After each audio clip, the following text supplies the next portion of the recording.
We are live from Orlando, Florida. Coming up right here from the Caribe Royale. A beautiful setup for tonight's action-packed card. A record of 10-1, 7 knockouts. Holguín Cuba's Idalberto Umara takes on the hard-punching lightweight. Upset-minded, though. He's got 16 KOs of his own. William Encarnacion. Cuba against the Dominican Republic. That's coming up next right here on CBS Sports Network.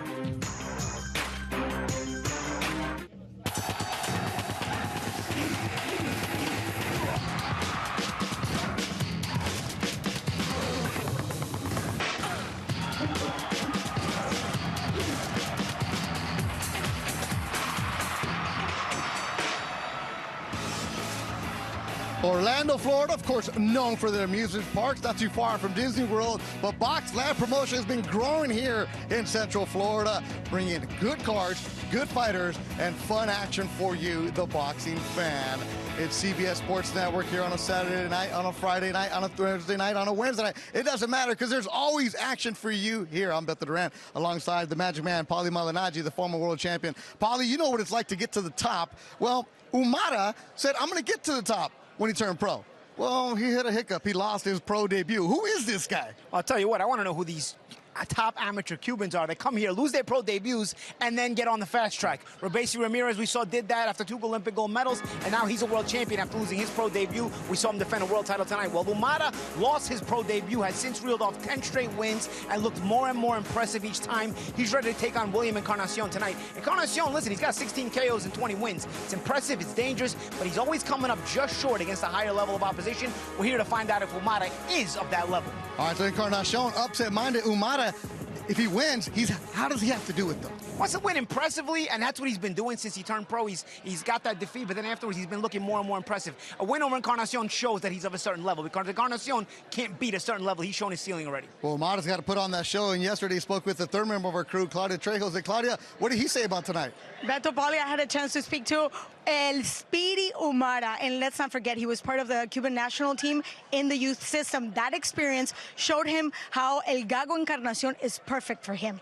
This is a step up in the level of opponent. He's going to be able to showcase his talent, and that's going to take him just one step closer to that world title opportunity.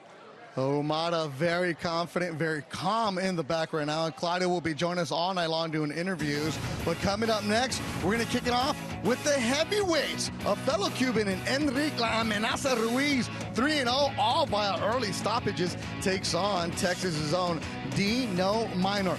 3 fights coming your way tonight, CBS Sports Network, and it kicks off with the heavyweights here in Orlando, Florida.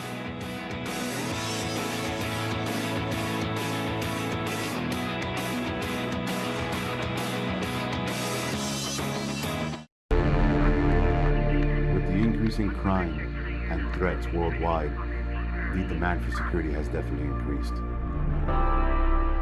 ISI is a South Florida-based security agency. We provide contract security, investigations, and consulting services to our customers.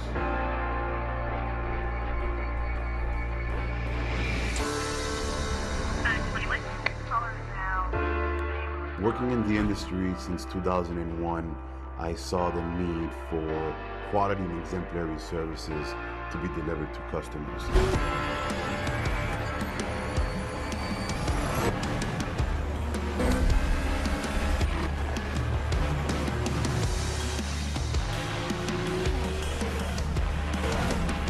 ISI currently employs over 300 officers, and this gives us the ability to provide services to any of our customers.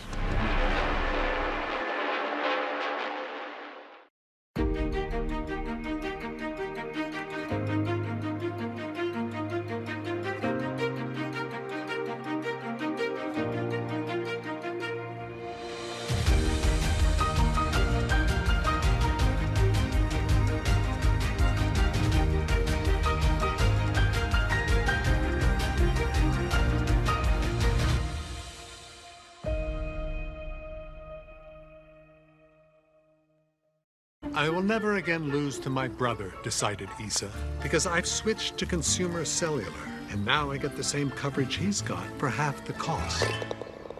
I'm the one who wins. Birds, when freedom calls, we're here to answer.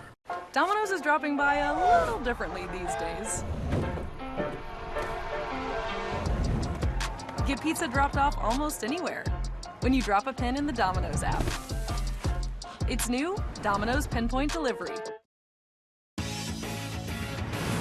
Fight Night on CBS Sports Network is sponsored by Caribe Royale Orlando. Embrace the moment. Live Royale. By ISI. Security you can trust. And by Rival Boxing Gear. A global leader. Orlando, Florida, Boxlab Promotions bringing you action-packed card. 3 fights coming your way, and the heavyweights have made their way into the ring. It'll be Henrik Ruiz, Dino Minor. 8 rounds in the heavyweight division. Ruiz has been knocking everybody out. Let's look at the tail of the tape for our first bout here tonight, Paulie.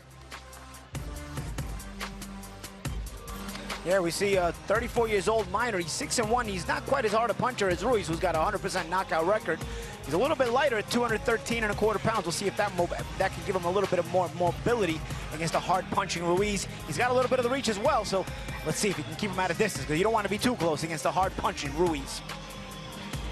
Let's hear our ring announcer for tonight, the one and only, looking very, very dapper, Mark Fretto. Good evening, ladies and gentlemen, and welcome to the Caribe Royale here in Orlando, Florida. This is Night of Champions 4 on CBS Sports.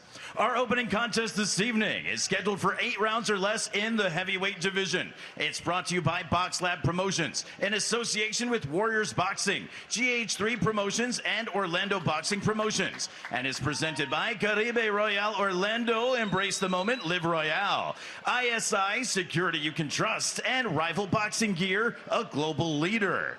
The judges scoring this contest are Tina Griffith, Rose Lescend, and Thomas Nardone. And controlling the action when the bell sounds, the referee in charge is championship veteran Massimo Montanini.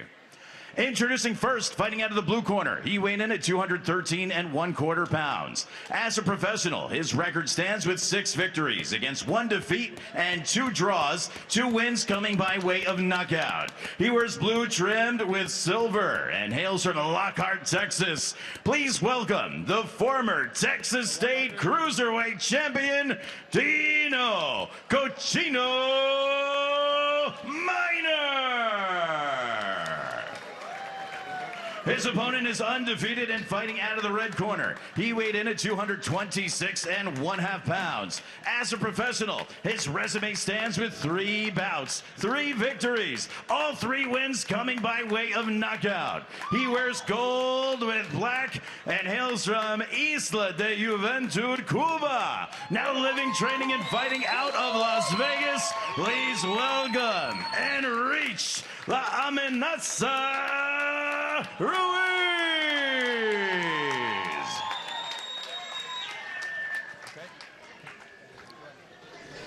We have to wait the frame. We will wait for him. Yeah. Hello, guys. There we go. Respect the rules and respect each other. I don't want to see any low blow and no holding. And the stop is stop. Touch him up. Thank you, sweetie. That's your man. I don't like when you use it behind me. Love Massimo. Oh, yeah. Got the coffee candy here.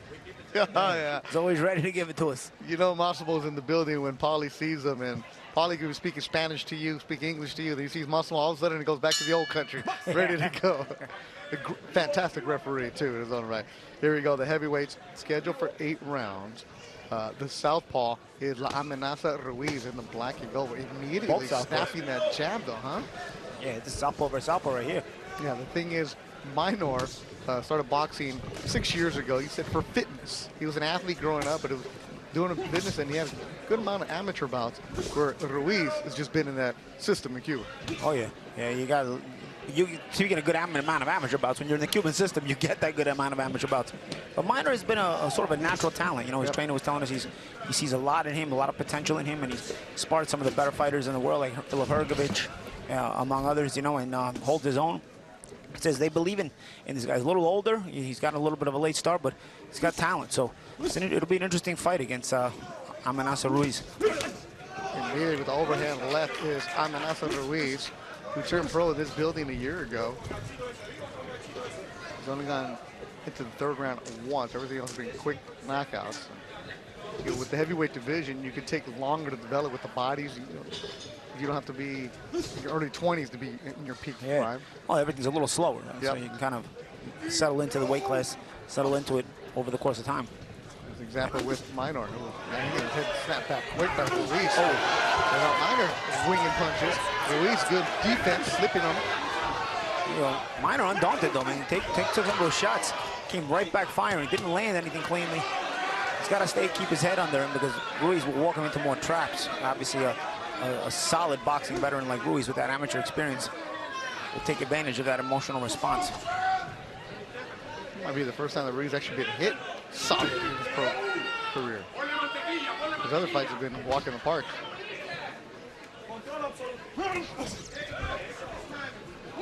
Minor, very solid. He weighs 213, very muscular in the blue and white.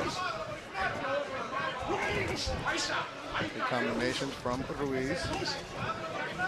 Keeps his hands really low for the heavyweight, moves around. See, Minor's coming forward, but you want to come forward with the jab. You want to use the jab. It seems like Minor's trying to get in range, and then he wants to start punching. And Ruiz is preventing that by getting off with the jab first. You see Minor's kind of creeping up, is kind of trying to get in position, but he's not using that jab. And you got to use that jab as you get in that position. Otherwise, you're going to let the slick Ruiz get off first, and he's going to keep your hands locked in like he has right there. You know. Even the feints from Ruiz moving Minor back. The wrinkles, you see the experience evidently here in the first round. Yeah, Ruiz will show you the entire repertoire, so to speak. Good little hook there by Ruiz as well as we come to the close of that first round. Stop. Wake up, Achievers. You're making the most of every hour of your life, except the hours that you're sleeping. So why do we leave so much untapped potential on the table? This is a next level bed for a next level you. My circadian rhythm is kicking your circadian rhythm's butt. It's not a competition. I know, but I'm still winning. So it is a competition. Save up to $500 on the new Sleep Number smart bed, plus 60-month financing on most smart beds. Shop now, only at Sleep Number. Hit it! It takes two to make a thing go right. It takes two to make it outside. I want to rock right now. Crunchy Cookie M&M's. Your first home sees a lot of firsts. Sure, it can be a handful at times, but you'll keep learning and finding the confidence to create the first place you call your own. Second round of action coming your way, the heavyweights here in Orlando, Florida. Henry Ruiz. You saw something different from him probably the last couple of fights where he's had to use his footwork here. He's slick, moving around. He knows he's got a good one with Minor in front of him. Yeah, he's got a stubborn guy, Minor, who's trying to set him up, but you see Minor trying to get close without using that jab. Now he's finally using that jab, but he came a little short as Minor's using those quick feet. Minor has to sort of creep in with his jab. He landed a jab there, but Ruiz has done a good job with that snapping jab, controlling Minor at range. That's a good way to describe it. It's snapping here ringside. He's using it a lot as Ruiz. Even the feints. Oh, good right hand from Minor on the run. That caught Ruiz. Ruiz is more responsible with his glove position. You see, Minor's got to get that as well. As when Ruiz lands, there's a little bit less responsibility on the part of Minor with his hands not as good position. He's not blocking them as much.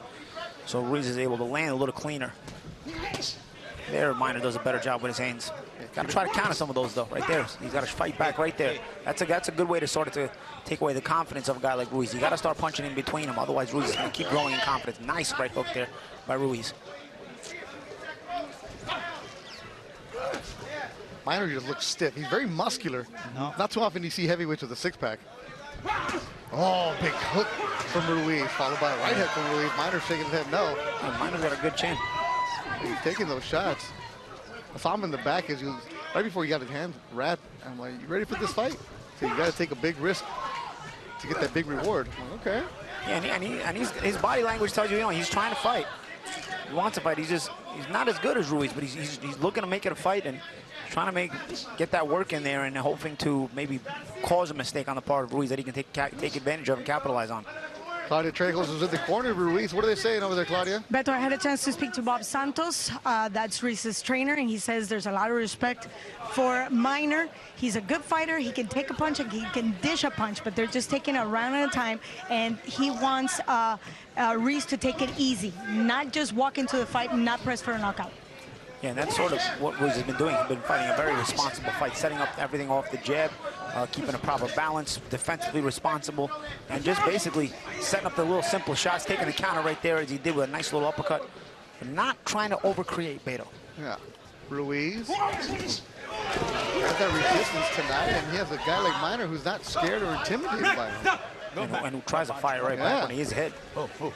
Keeps Ruiz on his P's and Q's after he lands a shot. Keep his moving. You know, you got to move after you land the shot, after you throw your punches, and Ruiz is doing that because Minor's firing right back. Minor coming at him. Good exchange. Final seconds of the second round. Our heavyweights going back and forth. Ruiz and Minor getting it going in Orlando. And Minor will not sit down. He was an athlete growing up. You can see it in him. Yeah. Not actually. Training near the Austin, Texas area.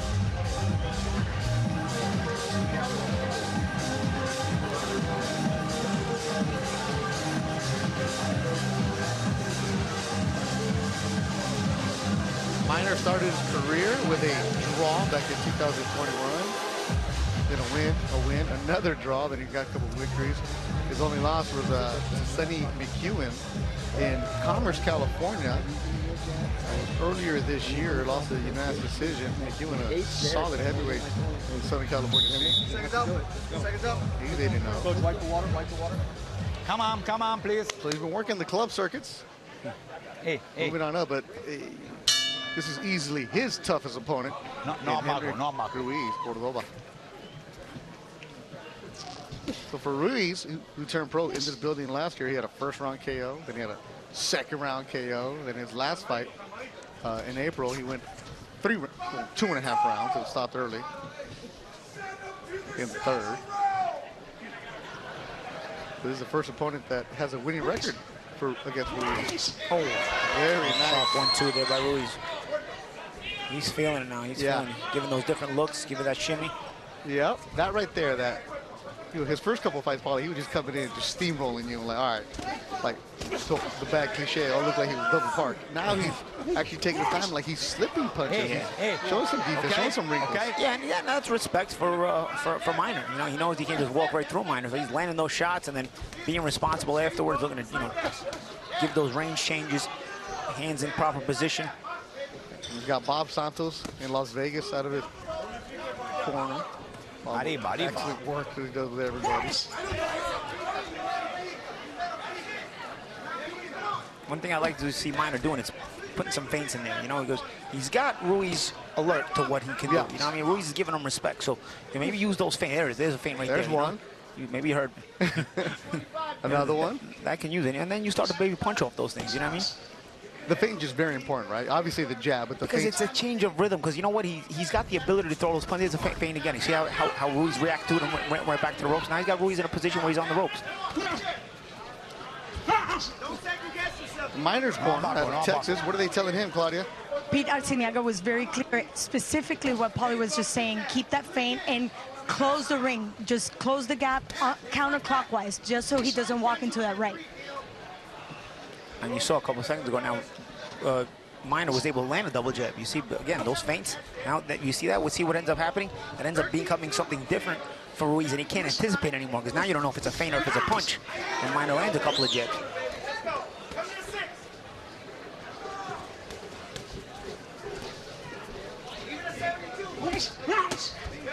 Overhand left from Ruiz. Minor did a better job of blocking it. Not that one, or that one. Well, you know what? You can see the experience difference in the shot selection as well. You know, Minor knows what to throw at what moments, and it's been the difference in the fight. You know, the experience. It's Ruiz letting his hands go. Minor is calculated with his shots. Yeah. And Ruiz reacts. He doesn't just have to think about it. You know, Minor still has to think about what he wants to do. You know, he has to let it come to his mind. It's not as natural, but he's not been boxing as long. 6 years total from the time he walked into a gym and actually trained to where he is now on CBS Sports Network. Good back and forth. Ruiz looking good here. Boxlab Promotions in Orlando. Oh, a big shot right at the buzzer. We love our house. It's on a great block, tree-lined streets. The neighbors are observant. And we're back at the Sullivan house. It's lawn day, Sheila, and the leaves are piling up. Ugh, bit of an eyesore. I'll say. Dry shave. Interesting technique. That's going to come back to haunt him. Some people clean while they cook, not these folks. At least Geico makes bundling our home and car insurance easy. Saves us a ton. If only they'd bundled the leaves. You know, I wouldn't have pegged these two as yogis. I still don't. For bundling made easy, go to geico.com. OTR Premium Cocktails.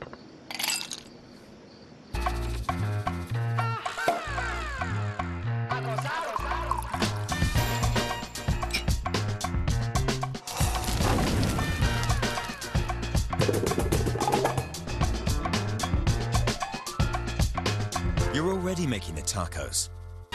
Why make the margaritas too? That's cocktailing on a whole OTR level.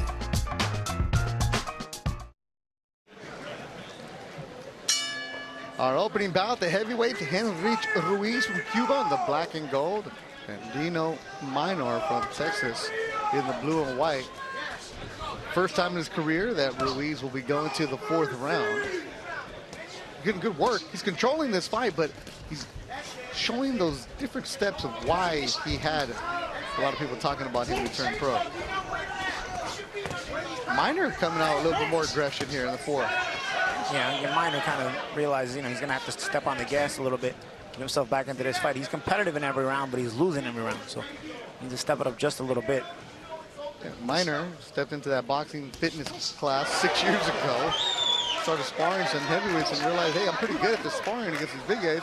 Entered some amateur tournaments, and that's where he was at, getting work as an amateur, developing himself. They got into it. You know, sometimes you see guys who talk about boxing like, I could have done this, but Yeah. this, I could have done this. But the Minor's got legitimately talent and as well as character. Like, he doesn't react badly when he gets hit. He actually reacts like a fighter, and he understands the position game. He understands, just not polished enough. You would have loved to see if they would have got their hands on him as trainers, his team, when he was 18, 19, instead of when he was 28. He's really, you know, there's something to work with there, because I'll be honest with you, man, Ruiz is a very, very good prospect. Yes. You know what I'm saying? And although he's losing the fight, you know, he's making him work.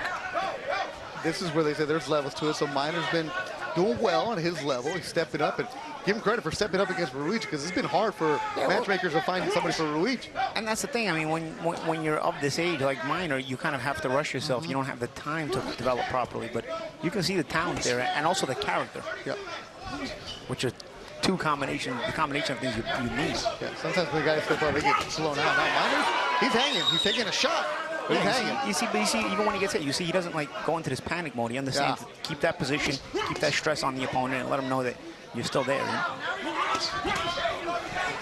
Now he's getting tagged here in the 4th round as Ruiz starting to step on the gas. But you see, he understands the position. He makes Ruiz back off even after Ruiz landed. Why? He understanding that position, you keep controlling the ring. This is good work for Ruiz, too, in his 4th pro fight. Yeah, excellent work for Ruiz. A good fight for Ruiz. Because Ruiz has been blowing guys out. He's the kind of guy you need to keep maturing as a professional. Yeah, anytime Bob Santos takes you on and you move to Vegas, I mean, there's a lot of guys going from Cuba to Vegas with Bob Santos. Yeah. But when Bob is really invested in you, like, okay, there must be a reason there. Yeah, Bob's not wasting his time. He gets enough superstar fighters coming his way. Hook for Ruiz, and he smears. Final seconds of the round. Henrich Ruiz controlling the fight against Dino Minor. Looking good in Orlando. Meet the team behind the team. The coach, the manager, and the snack dad, all using Chase to keep up with their finances. The coach helps save goals here because she saved for soccer camp there. And check this out. The manager deposited a check. Magic. And the snack dad, he's getting paid back. Orange slices. Because this team all has Chase. Smart bankers, convenient tools, one bank with the power of both. Chase, Make more of what's yours. We head to the 5th round. And now in the corner of Minor, you can see at the bottom of your screen, they put the towel around him. They give him a little bit extra water. The toll is starting to take an effect on the Dino Minor. But there have been some shots landed by Henry Ruiz. Gave the instruction there from Bob Santos in his corner. Nice and calm, the Cuban. Takes that deep breath. Come on, come on. We head to the 5th round. Massimo, our referee, they come on, let's go. He's in control. You know he is when Massimo shows up. No, you win. They gotta get a little quicker, Bob Santos, in that corner. Yeah. He took a minute and change in that corner. That's a veteran move right there. That's a good trainer. He buys every extra second. If the ref lets you get away with it.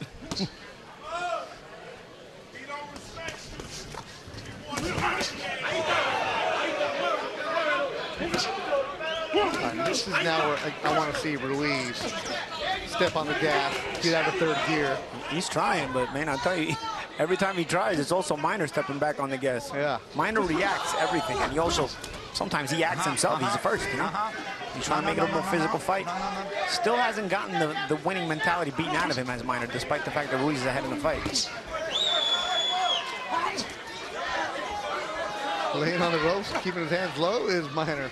Okay. Real confident, my man.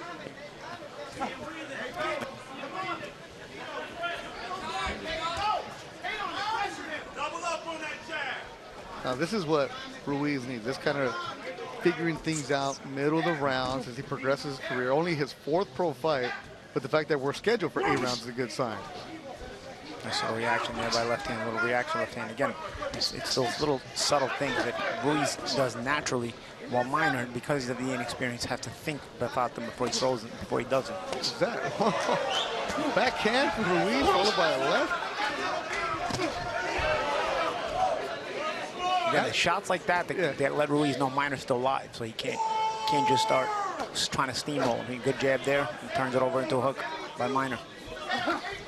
All right, so for the first time in his career, Ruiz is getting resistance. Ruiz is getting professional fighter in front of him, battling with him. And what do they say in his corner, Claudia? Beto, I'm highly impressed. First of all, Bob Santos speaks very good Spanish, and he was very clear. He's very happy with what he sees. Ruiz is composed. He thinks he's controlling the fight, but he says, be careful because these are heavyweights.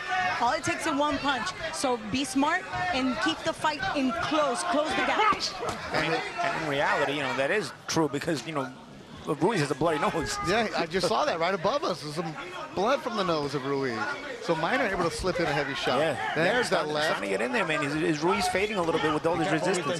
Just slightly. Let's see. A chance here is for Minor to take advantage of a good left hand there by Ruiz. He starts flying back. A good little scrap going here in round 5. Yeah, go. Go. Hey, not behind the head. Not behind the head. Go. Good left hand there on the ropes. Minor flaps and comes right back. Not behind the head. Hey, it's almost now. I tell you what, not a bad round for Minor there. He might have won the first round of Minor looking back at him, huh? The B-side fighter on paper. When you start drawing blood, you walk back to your corner with a little swagger, and that's what Minor did. Keeps the mouthpiece in. Good for him. Opportunity on TV. You see Asiniega Boxing Club. Tomorrow at 4 Eastern, join CBS Sports Network on the Gridiron Canadian Football League. The Rough Riders take on the reigning champs, the Argonauts, right here on CBS Sports Network. Saskatchewan and Toronto, I'm all about that. Rivalries, baby. And now Ruiz stands up. No chair for him this time. Okay. Look to the replays from the previous round. Yeah, some good action in that last round. I'll tell you, both guys, some good work. There's a left hand there by Ruiz. Haven't been many body shots. Ruiz worked the body there. That one's kind of blocked. I don't know, man. I thought Minor did the better work last round. Minor had some good shots last round. And as you said, we drew some blood as well. Let's see if Ruiz comes back in this round. He gets another win.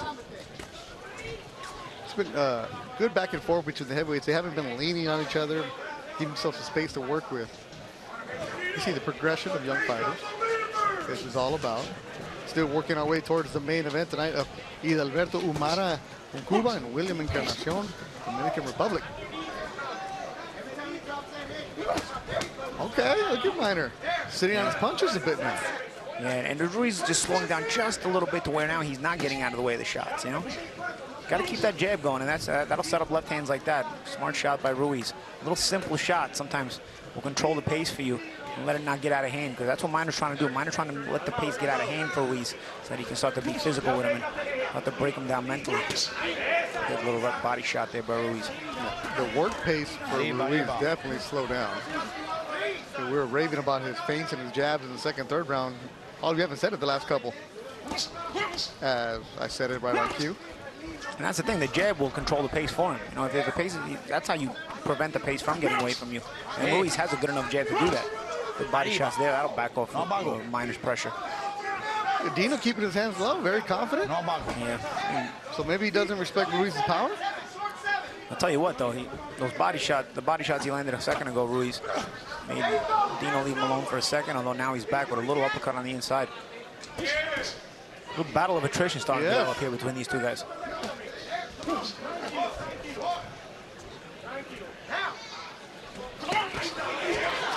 Key moment there as Ruiz gets off first. Minor was in position to get off first, but he let Ruiz get off first. And now Ruiz takes advantage of that momentum and continues to try to do that.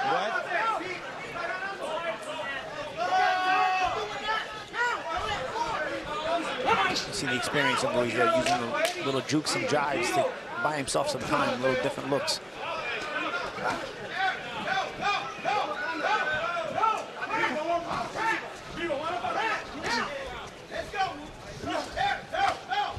Right hand from Minor. Yeah, he's trying to keep Ruiz working. See, Ruiz gets himself a clinch in there. Let's see if Minor lets him clinch or if Minor continues to force him to work. Ruiz is looking for the rest here. Go ahead. Ruiz trying to go to the body. Minor's counter with a 1-2. Right hand from Ruiz as Minor's in the corner. Looking comfortable in the corner, working off the rope. Lands a couple of uppercuts to Dino Minor. Left and a right from Minor. Steal the round. Oh, Minor staring at Ruiz. This time they're not at each other. All right, we respect you. We respect each other. You love to see that, though. You know? Guys start out disliking each other, but after a certain amount of rounds together, you kind of start nodding at each other at the end of the round. Like, all right, I got you, bro. All right, you good. You can fight. As they work on the nose of La Amenaza. He hasn't been cut as a pro. 3-0, all knockouts that you see on the graphic on the screen.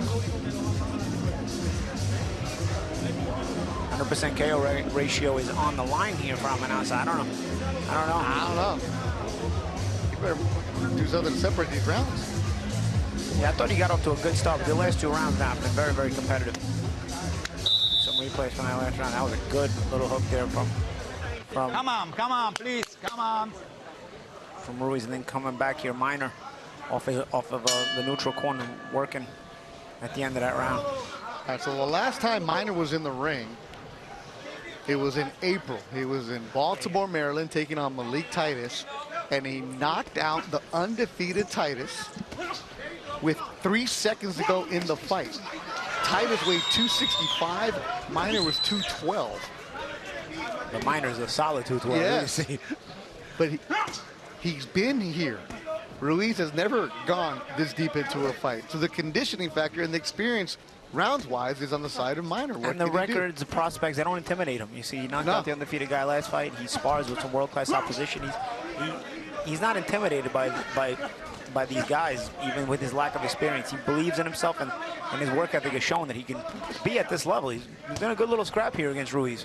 And probably behind, but I mean, it's a good scrap, and he's forced Ruiz to really work at this and even taking some rounds off him. At least 1 for sure, maybe 2. Good body shot there by Ruiz. And that fight against Titus in Titus's backyard. No problem with that. No intimidation. I think Ruiz being smart here with these body shots. This is a smart thing to do. No abago.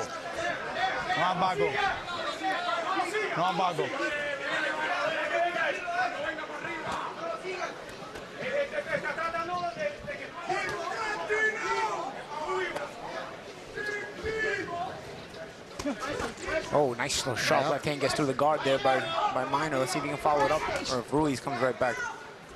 You see they're starting to languish on each other a little bit. Going to get on a little body tie. Yeah, okay, you see like they're starting to lay on each other. On the legs. Massimo saying keep it up. It was right in the belt line of Dino Minor. See, here at this point in the fight is where jabs can be really effective because guys are tired, so they don't slip as well. So, and that short, little straight shots can start to really snap heads back. It's the simple shots that land better for you here instead of trying to load up too many wide shots. Less than a minute to go in the 7th round. Oh, good hook there. I get back Ruiz right off. Oh, no more.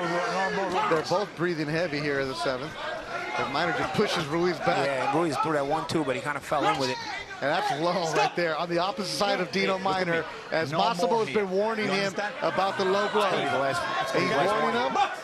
And that's going to be the final warning. And Claudia Trejos, you have more? Yes, I just spoke to Peter Siniaga, and that's exactly what he was saying. Those low blows are frustrating Dino, and that's one of the reasons why he keeps just yelling at him, keep pressing, because during the frustrations due to the low blows, he just backs off and stays away from the aggression. Excellent stuff, Claudia. As Ruiz bleeding more from the nose and the mouth. As you saw Minor pointed his abs, like right here, hit me right here. Look at Minor. You can see it. You know what's crazy? We're talking about the experience of Ruiz. But Ruiz has the amateur experience, and you can see the shot selection, a little bit more poise early in the fight. But as the fight wears on, now you're seeing the experience of Minor having fought more rounds. Yes, the professional experience. Yes, and you can see he's more comfortable now. And Ruiz is sort of starting to stagger to the finish line. And you're starting to say, wow, you know, that was another good round for Minor. Minor does not sit down, and we'll take a look at some of the shots that were landed in the 7th round. There were body shots right on the belt. That's Marciniega's corner complaining about. Some of those shots there. You see Ruiz the body. That was a good body shot. Yeah, that was behind the arm. That was seemed to be good. I don't think he got the warning for that one, and he doesn't. This might be. That was on the belt line to win up. Same one. The same one. I don't know if he got the warning for that one. Nah, that was, the warning was right on our side where Massimo was. See the WBA World Heavyweight rankings, Alexander Usyk as the super champion, and then you got right behind you, Dubois, Wilder, Okoli, Joshua, Leonard Piero. You know, you got some names in there. Jarrell Miller up in the top 10 as well. These guys want to, you know, fights against one another, fights against guys like this will develop you to that level. I mean, that's for both of these guys, to be honest with you. You know, you want to toughen yourself up on the way up the ladder, so you can get yourself ready for those top-tier heavyweights. 8th and final round. Ruiz, well, it looks like he's just trying to get to the end of the 8th and I'll be honest, survive. Man, I had Ruiz winning the first 4 rounds. Yeah. But the last 3 could be for Minor. Possibly round 6 could have went to Ruiz, so he could be maybe comfortably ahead. But you know, you might want to win this round just to be safe. Absolutely. And for Minor, you might want to win this round to try to maybe get the draw out of it, you know? Yeah, the last couple rounds have been even where nobody's really done anything to separate themselves. Yeah, I mean, I thought, you know, Minor has actually started to take the advantage in the second half of the fight in general, body language-wise and everything. And he's sort of been pushing Ruiz more and more. But here in this half of the first part of this round, first minute of the round, he's allowing Ruiz to sort of move around. But let's see if Ruiz can come up with a salvo, good left hand there. He needs stuff like that. Yeah, more of that. And Minor's can't go back to what he was doing early in the fight, which was trying to walk into range and then punch. He's got to punch his way into range. So Ruiz trying to stay away. Maybe he thinks he's won this fight easily. He's not trying to engage, he's trying to slip. He's trying to maybe pot shot and then trying to take advantage of maybe the over-aggression. But you see stuff like that. Of course, now he's got to try to get some of that work back. Arriba. Good left hand there by Ruiz. Some of the Minor making some of the mistakes he's made earlier in the fight where he's trying to walk into range and then punch. Again, you got to punch your way into range. And Ruiz, we haven't seen combination from him in a while. Some of that pizzazz, some of that experienced footwork there from Ruiz. Nothing to say before now. Good body shot. That was a little good shot right in the solar plexus by Ruiz. And a nice counter jab as well. He is slipping, but he's slick with that. And he's counter punching. Having himself a good round so far here with a minute left.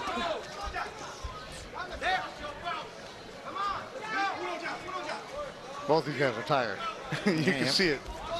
Especially Minor, who's been chasing around Ruiz the last couple rounds. He's winging punches now.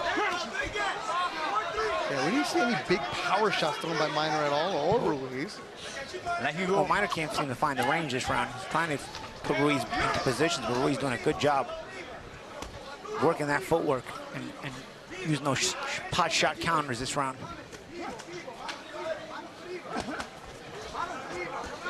Yeah, Minor never let his hands go. Sit down on the Yeah, he just couldn't find the range in this last round. Smart round, smart boxing round by Ruiz, and it may have sealed the victory for him. They have experience on the side of Ruiz.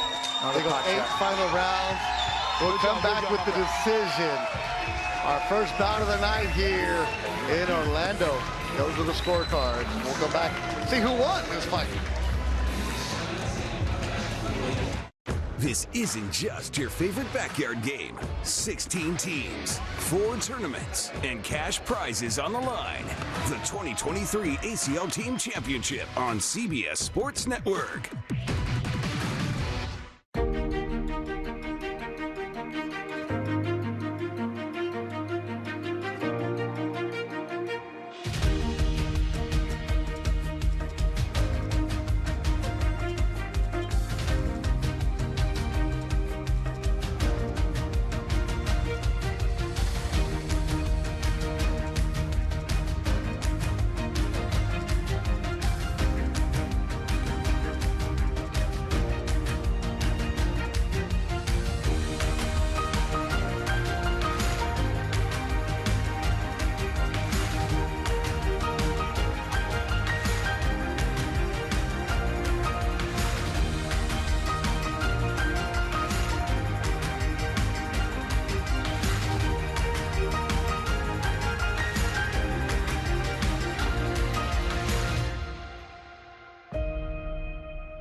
At Consumer Cellular, we offer amazing 5G coverage, backed up by incredible customer service.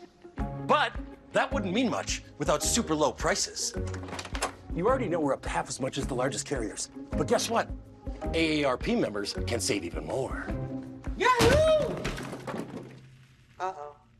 Switch to Consumer Cellular now and get unlimited talk and text with a flexible data plan starting at only $20 a month. For a limited time, switch and get your second month free. Wake up to football highlights and news from around the world with the one and only Morning Footy team. Rise and shine, football fans. Welcome to Morning Footy. Start your all-day football craze with Morning Footy, part of the all-new Golazo Network.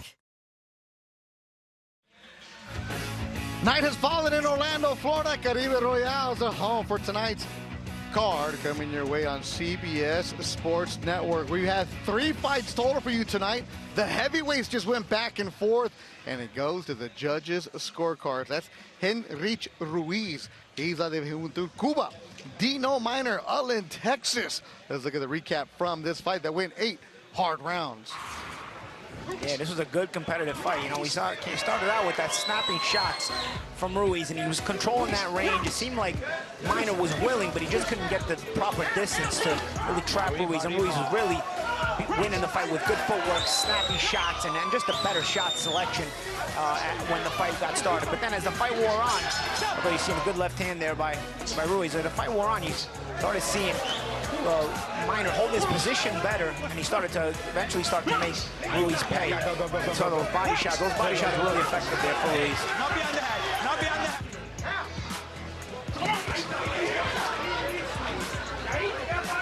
Yeah, the heavyweights back and forth. It was Ruiz who had to figure things out as he went the distance for the first time in his career. Came into this fight 3-0, all by a knockout tonight.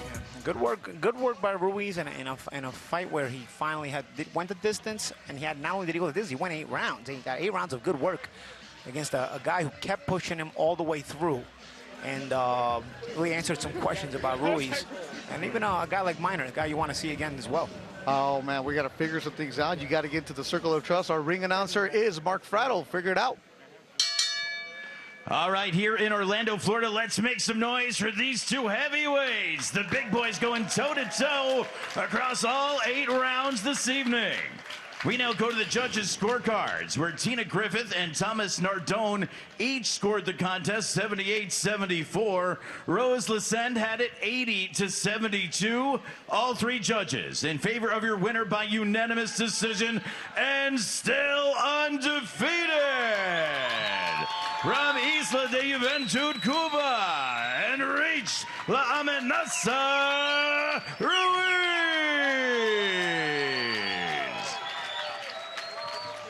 Nice of the Judge Rose to miss the fight while she was sitting ringside. That's always good when you're sitting ringside, you miss the fight. But a good performance by both guys. Minor for me. Lost it, maybe won a couple of rounds, 2, maybe 3 rounds. But really, the right guy won the fight. I mean, Massimo needed his picture with Henry Ruiz. It's now 4-0. Claudia Trejos in the ring for the interview. Thank you, Beto. Congratulations on a win.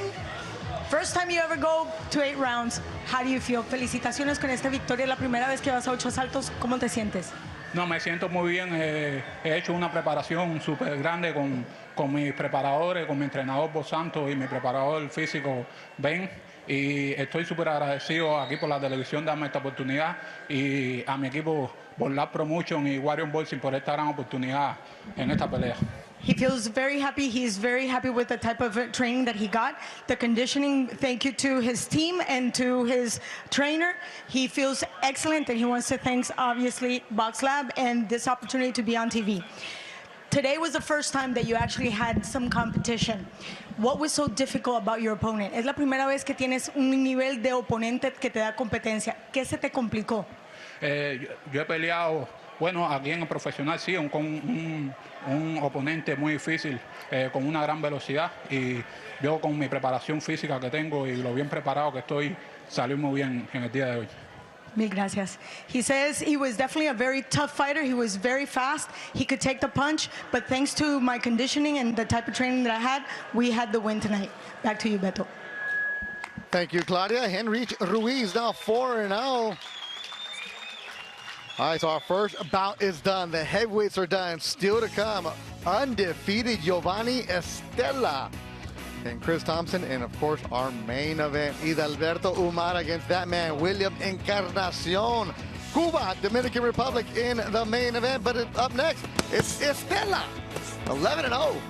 Takes on Chris Thompson, also undefeated, who's 9-0. Oh, is he got a Mahomes jersey on? He sure does. Is he gonna hit that magic? We'll find out next in Orlando, Florida.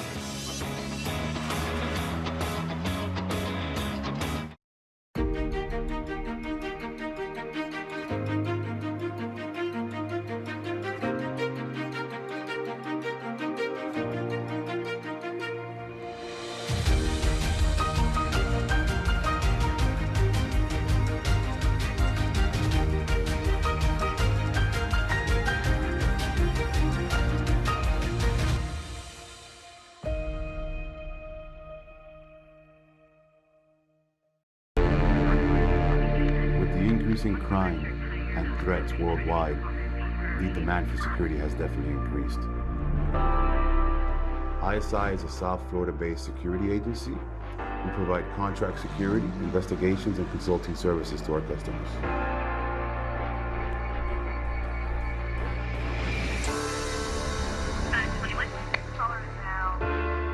Working in the industry since 2001, I saw the need for quality and exemplary services to be delivered to customers.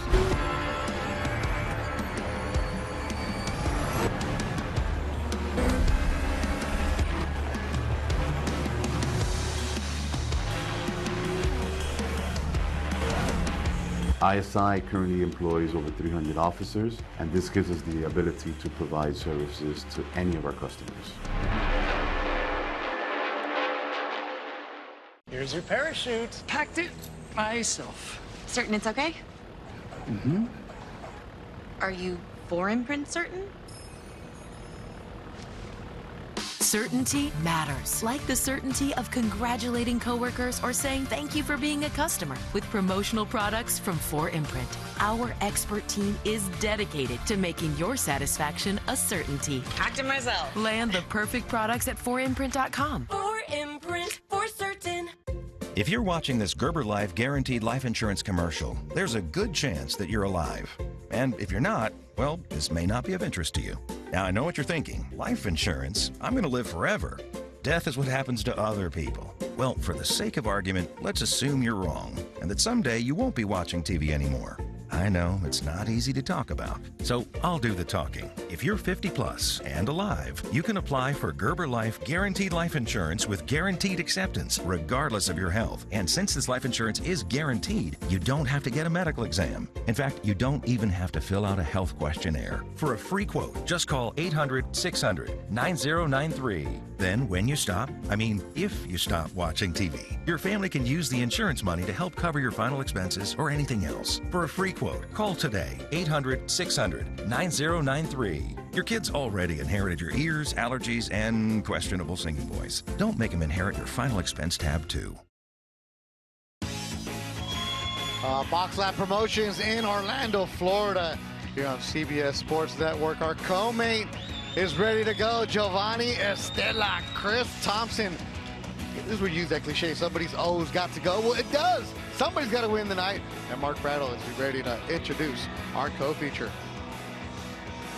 But before that, though, ladies and gentlemen, the action continues from the Caribe Royale here in Orlando, Florida. This is Night of Champions 4 on CBS Sports Network. This contest scheduled for 8 rounds in the super welterweight division between two undefeated warriors. Somebody's has got to go. It's brought to you by Boxlab Promotions in association with Warriors Boxing, GH3 Promotions, and Orlando Boxing Promotions, and is presented by Caribe Royale Orlando. Embrace the moment, live Royale. ISI, security you can trust, and Rival Boxing Gear, a global leader. The judges scoring this contest are Tina Griffith, Efrain LeBron, and Alexander Levin. And controlling the action when the bell sounds, the referee in charge is Frank Gentile. Introducing first, fighting out of the blue corner. He weighed in at 153 1/4 pounds. As a professional, he is undefeated. 9 victories, 0 losses, 6 wins coming by way of knockout. He wears the red, white, and gold of the Kansas City Chiefs and represents his hometown, Kansas City, Missouri. Please welcome the ABF USA Super Welterweight Champion, Chris Crunch Time Thompson. His opponent is also undefeated and fighting out of the red corner. He weighed in at 153 3/4 pounds. As a professional, his record stands with 11 victories, 0 defeats, 3 wins coming by way of knockout. He wears black with white emblazoned with the flag of Puerto Rico, representing Orlando, Florida, and the island of Puerto Rico, Giovanni El Rayo Estella.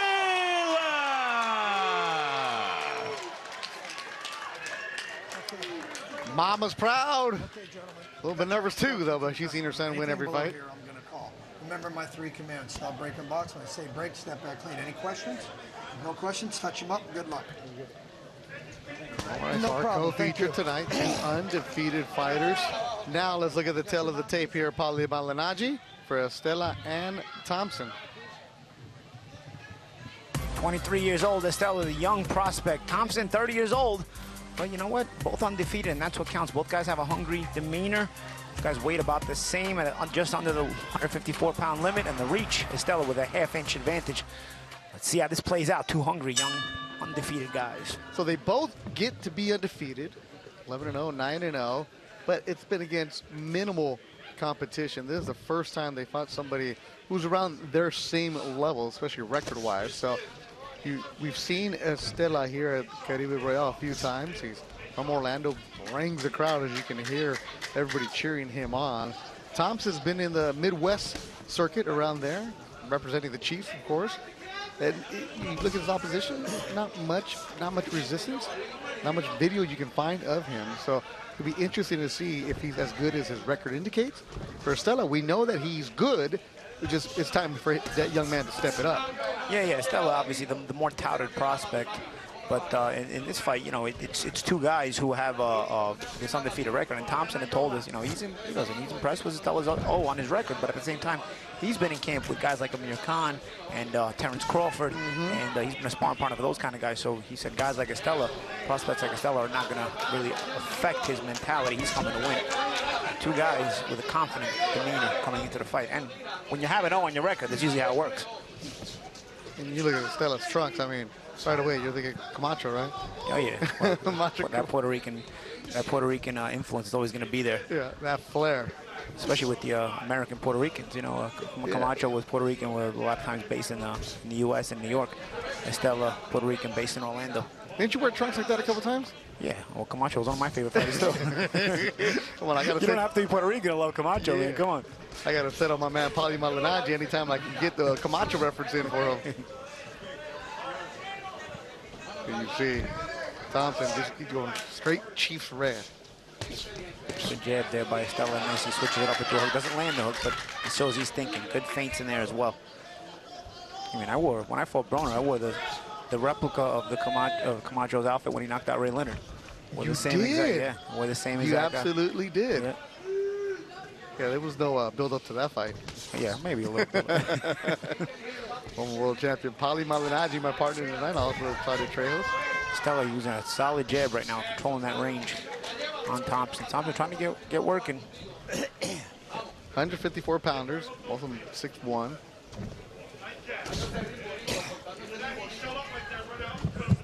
Estella, 23 years old, from the Orlando area. This is what we want to see from Estella. Step up in the competition, a young man. And nobody's really landing anything solid yet, but you see Estella's controlling the ring. I like to see that control of the ring. They're using that left hand to do it. Thompson now trying to take control of it, trying to press him as Estella trying to get off those shots. And Thompson already trying to steal around at the end with a big right hand there by Estella.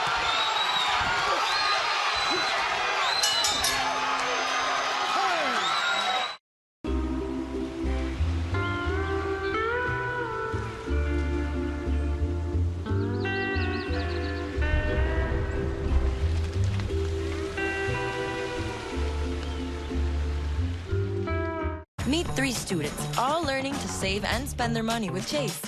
Freedom for kids? Thank you, chef. Control for parents? Nice. One bank for both. Chase, make more of what's yours. Has this happened to you? You get roped in with phone offers that bind you to a 3-year device contract. Break free with T-Mobile, introducing Go 5G Plus, the first plan that always gives new and existing customers the same great device deals, and you're upgrade ready in 2 years versus 3. Right now, bring T-Mobile your phone and get the amazing iPhone 14 on us. Trapped? Free. Get the amazing iPhone 14 on us. Trapped. Free.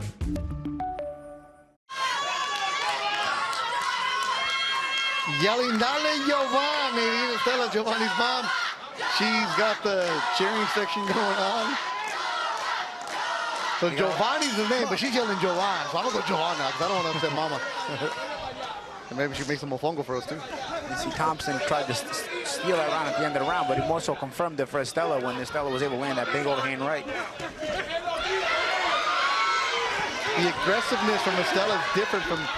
Oh, as he gets hit with the left hook by Thompson. That might slow him down. Yeah, sometimes you don't want to bite off too much more than you can chew. Estella's been doing a good job of controlling this fight with that educated left hand. Yeah.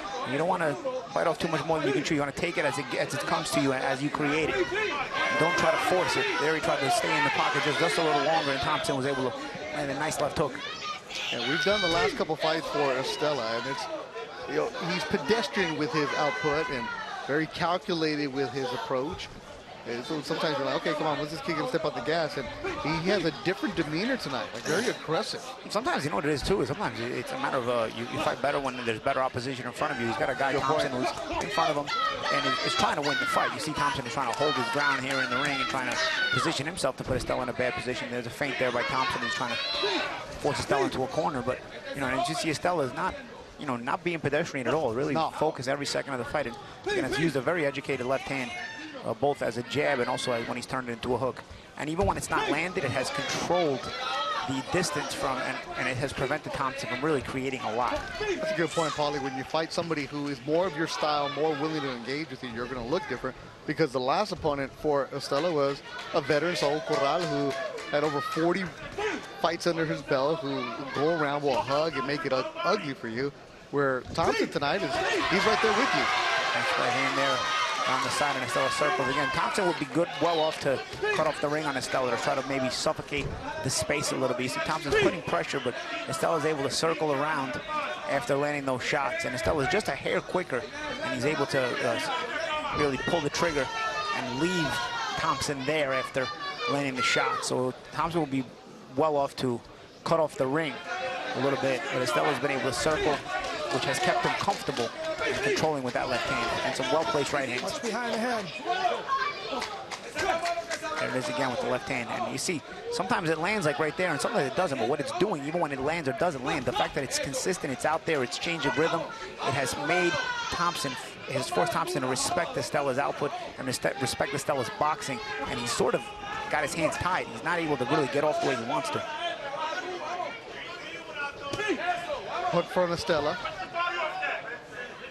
And again, it doesn't have to be the best hook, but again, Thompson sees it's coming from the side now. So now he sees the left hand coming from the middle, sharp jabs coming from the side as a hook. All of a sudden, it takes away your ability to anticipate. And when it takes away your ability to anticipate, you have to think just a little more. And when Thompson's thinking just a little more, he's not getting off. Solid round for Giovanni Estela, our co-feature tonight. Boxlab Promotions here in Orlando, Florida, Caribe Royale.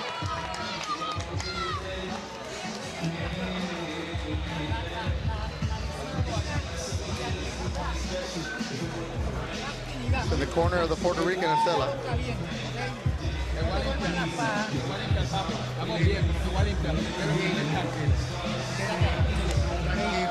They must be happy with what's happening so far in the corner of Estela.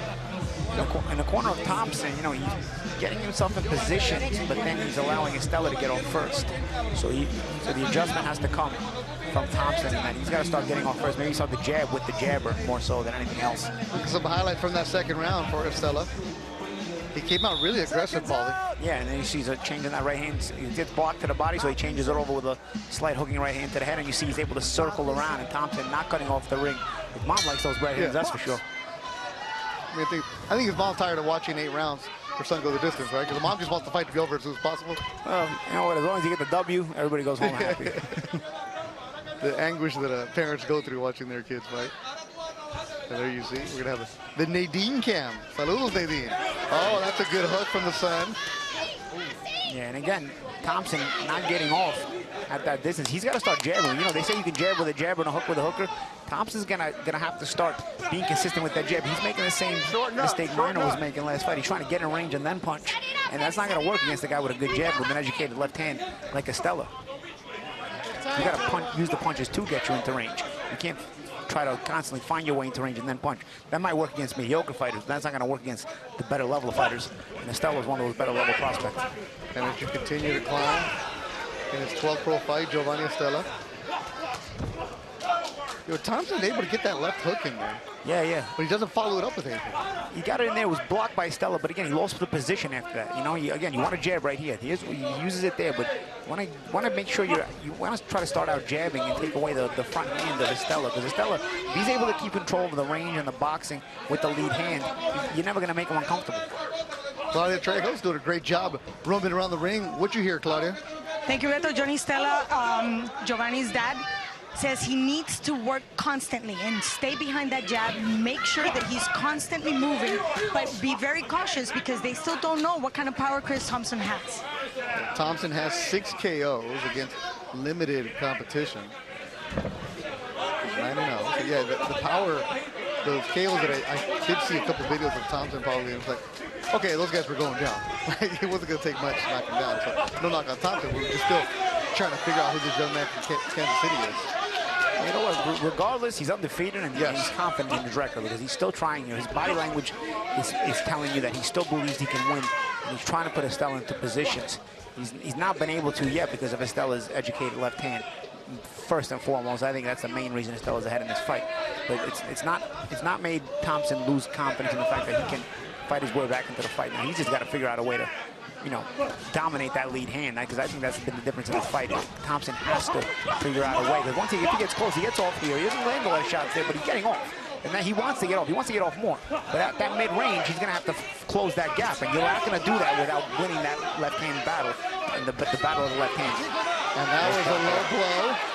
Thompson immediately reacted. Gotta be careful. You see that he walked away. You gotta be careful. That was low, but it was low in front of us. We're gonna get that replay. Great job by our replay department to get this for you. Yeah, that's right on the leg. Those kill these ligaments and tendons there, bro.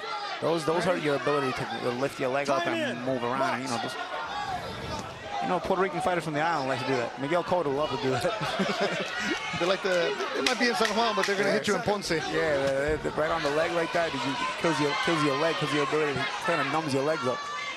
Final seconds of the round. Next round, we're gonna hear from Claudio Trejos at the corner of Thompson.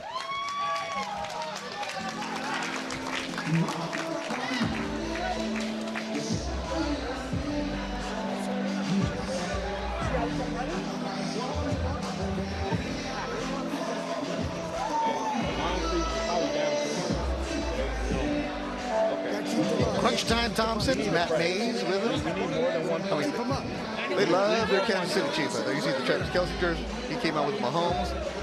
It's a good time to like the Chiefs. Oh, absolutely. It's a good time in history. Too bad they didn't bring in that KC barbecue. Let's look at the replays for that previous round. Another good one for Estella. Yep, and you see how Thompson trying to get off those shots on the inside there. He's willing and able on the inside. Wasn't able to land much in there, but you see as soon as he's able to get in range how he's looking to fight right away. So that's that demeanor he has. He wants to fight. He wants to try to win this fight. He hasn't lost, but that enthusiasm right there on the inside, even though he didn't land anything clean, it shows his willingness to try to win this fight. It's just he's gonna have to do it with skill and not just will, because right now Estella's skill is preventing him from finding the range he wants.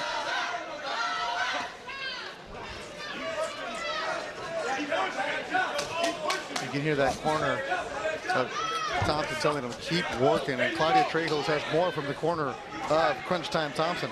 Matt Mays is very clear. He wants him to throw his hands just a bit more, be a little bit busy. But first and foremost, he has to keep adding his tools slowly but surely to bring in like the surprise factor to the fight. The surprise factor, that's what we got to get so far. We haven't seen that from Thompson. Well, one of the surprises could just be consistent jab, which he's using a little bit more this round, and now he's going to cut off the ring. Already the consistent jab has backed off Estella a little bit more, but he's not cutting off the ring, so Estella's been able to find the exit, and when Estella finds the exit, he's able to find his angles like he did right there. Blood now from the nose of Chris Thompson in the red trunks. Don't get me wrong, it could also be the Thompson. Oh, nice combination there. It's Estella trapped on the ropes. It could also be that Thompson doesn't know how to cut off the ring. Not a skill that you learn that easily. Well, he hasn't had to so far. He gets his head snapped back with a good hand by Estella. Well, he's had to. He just hasn't done it. I mean, Estella in his previous fights. Yeah. In his previous fight, he didn't have to because he was taking care of the business. Yeah, well, those guys weren't able to get away too fast. The yapping there, center ring. I don't know. Estella was warned to keep it up again. Yeah, we're in Orlando, but he's landing some shots that are in Miami. Maybe a little Coral Gables action too. Right, Claudia? I know you like that reference. I love it. Yeah. Upping the pressure a little bit more as Thompson this round. Yeah, and that's what he needs to do, right, Paulie? Yeah, you're on the road. You're the underdog on this fight. And he's been able to get Estella to stay still just enough to get off his combinations now, which is what Thompson's been trying to do the whole fight, but he hasn't been able to get in range thanks to Estella's left hand and his movement. This round, he's been able to trap Estella a couple of times and been able to get off a couple of combinations.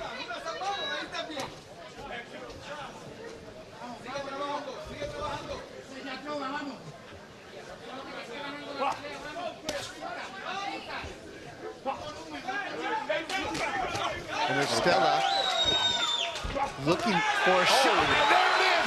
Landed the big right hand! Giovanni Estella knocks down Crunch Time, who's wobbly, holding on to the ropes. His leg went stiff when he went down. Round is winding down. Referee having a move. 10 seconds to go in the round. Estella knocks him down again. Estella thinks it's over. It's not. The referee's still counting. Johnson is going to survive the round. Yeah, Thompson may be able to get out of the round. All right, let's go. The 2 knockdowns, big round for. And then Thompson's walking back to the neutral corner. He's in the wrong corner, Thompson. The commissioner had to go and get him as Thompson goes down for the first time in his career, and he went down hard. And the chopping right hands that Estella had been landing consistently on the inside finally paid off there. We get that replay, we may be able to see it there. Those chopping right hands. We landed a couple of them early in the fight. They didn't have the effect, but there, in a round where Thompson was trying to get more aggressive, what happens when you get more aggressive? A lot of times you're not paying attention to what's coming back, and you end up getting hit with shots you don't see coming. And it was the same kind of chopping right hand that Estella had landed earlier in this fight, but this time, because Thompson's in the process of trying to throw his own shots, this one has more of an effect. Ooh, got him right there, and Estella pounced. Right before that, though, there was like a lull. We were nice and quiet. You could hear everything. Yep. And Estella was setting him up right there. Yep. He was already hurt from the initial knockdown. Estella thought it was over. Look at that, Mama Daleen. Big round for Estella, 10-7.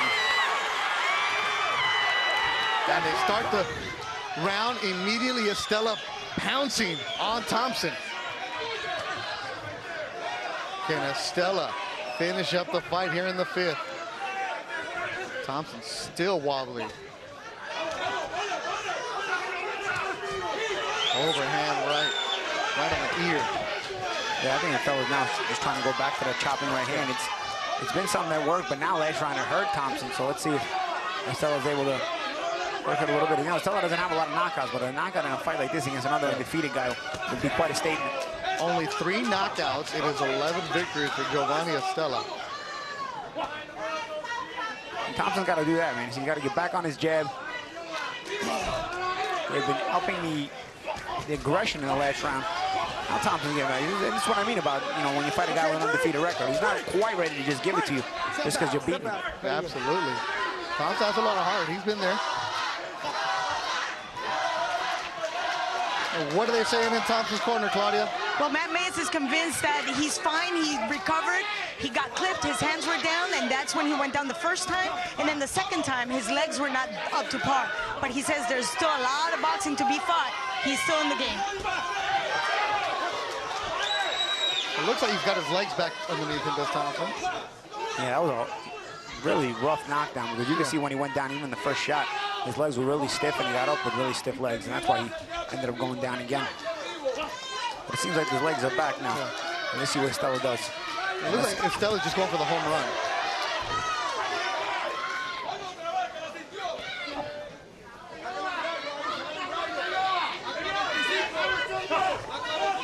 Stella's feeling that rhythm, though. Even when he's trapped against the ropes. You can see he's very comfortable with what he sees. Thompson, nice working to the body and then trying to bring it back up to the head. They're trying to counter off the ropes. Thompson's tough, man. He's game. He got dropped twice. Much better round for him. Yeah, that's what I mean. He's not just going to give it to you just because you know you dropped him a couple of times. Not when you have an undefeated guy in front of you. When they're undefeated, they're not quite ready to give it up that easily. Oh no, this is what you find out what you're made of. And Thompson's showing a lot of heart. Even for Estella, you know, you figure you got a guy out of there. All of a sudden, he's resistant, so it tests your ability to stay poised, stay mature, and stick with a game plan. And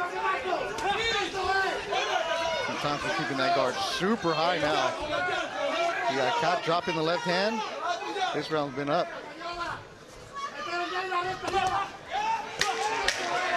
Final seconds of the 5th round. Giovanni Estella controlling the action in Orlando, Florida on CBS Sports Network.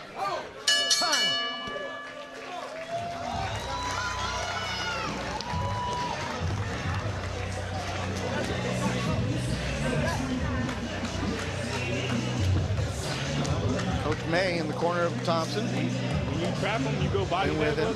So he knows what his fight is all about. Thompson's still upset from the earlier round. Knock him out. Yeah. I want to see a big 2. I want to see more right hands. Did you say knock him out? Right hand. 3 rounds. And at this point, because of the 2 knockdowns, he may be so far behind that he may need a knockout. I think Estella's won every round. Well, although this past round, Thompson did do some good work.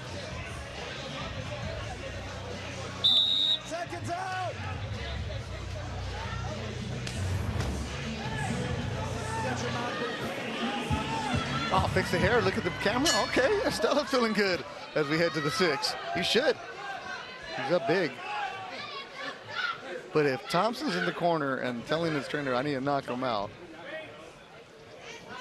that's a desperate man, and you got to always be careful with that.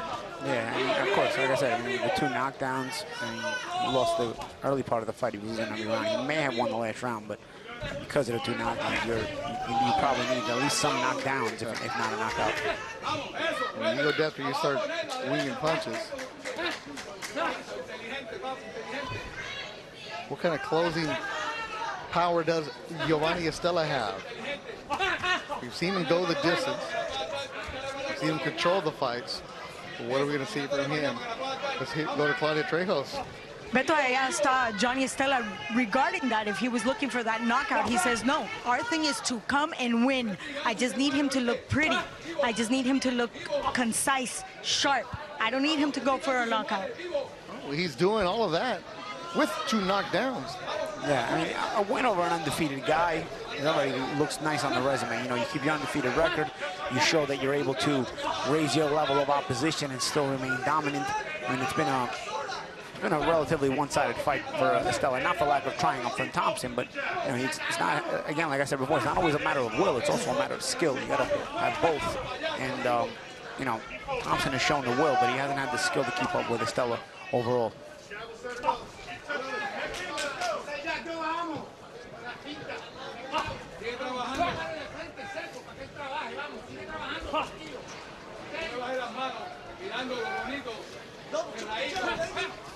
Again, an educated left hand of Estella continues to control that pace. You see Thompson has been trying the last couple of rounds to jab with him, but again, there's a different level of quality on the left hands.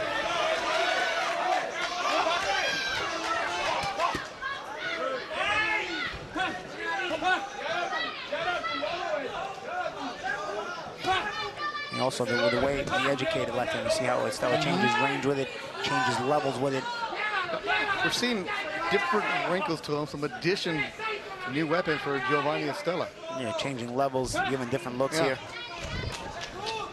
See Thompson using a little feint as well. You said the development of a young fighter is very important. That's what the series is all about. As Thompson gets clipped again. Yeah, what we've seen tonight is so far two prospects get in the ring against some stubborn opposition that really had the winning mentality within themselves, and the prospects had to, dig in and take advantage and learn from the experience and also get the win. And we saw Ruiz do it in the first fight, and we're seeing Estella going through the motions here in the second fight. Nice right hand again by Estella at the belt. Another solid round for Giovanni Estella. His dad and trainer said, I wanted my son to look good, wanted to be concise. Well, you're right. You find the CBS Sports cameras, get that hair ready. You look good, man. We got 2 more rounds to go.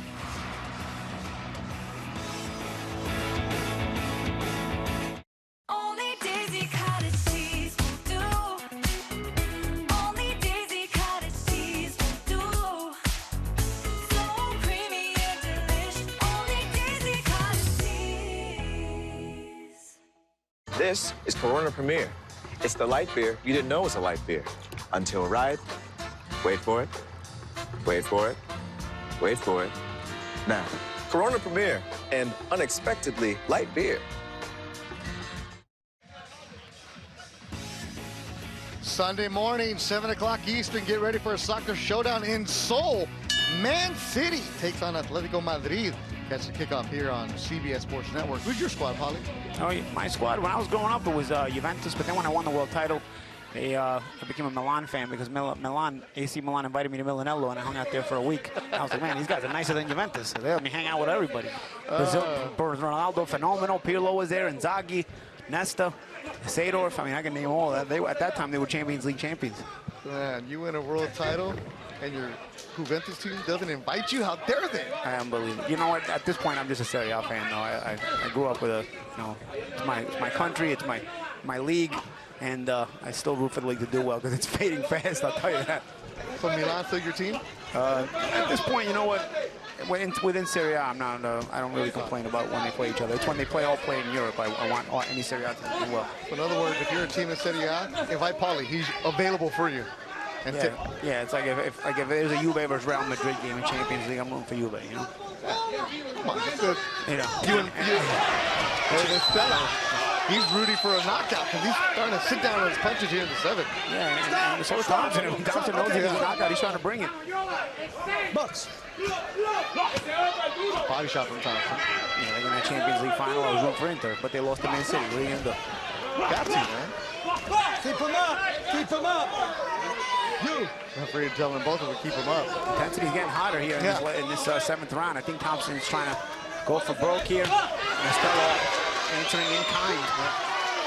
Great work for Estella. You said it, stubborn. That's a great way to describe Thompson. Yeah. Redness around the eyes of Estella. Well, he's got a willing foe in front of him, you know. A guy who hasn't just wanted to give up his undefeated record. And it's so important, though, too, Paul, you mentioned earlier, the development of a young fighter, where you got to get through those guys who have 40 fights and the ugly records to hold you and hit you behind everywhere. Yeah. And you have no idea. You're like, just get this guy away from me. Yeah, and even in this fight, you got a 30-year-old guy who's undefeated. And Estella drops Thompson again for the 3rd time. Thompson complains that I was pushed down, but he was hit. His legs are wobbly, though. Thompson saying he's got hit behind the head, but Thompson is also kind of flying with his head. When your face is pointed down, and you're kind of giving the back of your head a little bit. And Estella, uppercuts, right hook from Giovanni Estella. Good snap on these shots by Estella. He's not known as a big puncher, but getting some good snap on these shots, good weight on these shots, and it's forced Thompson to respect him, as Thompson now kind of apprehensive about punching back. He's trying to keep those hands home and defend. 10 seconds to go in the round. Another excellent round for 23-year-old Giovanni Estella, the Puerto Rican, controlling Chris Thompson in his backyard.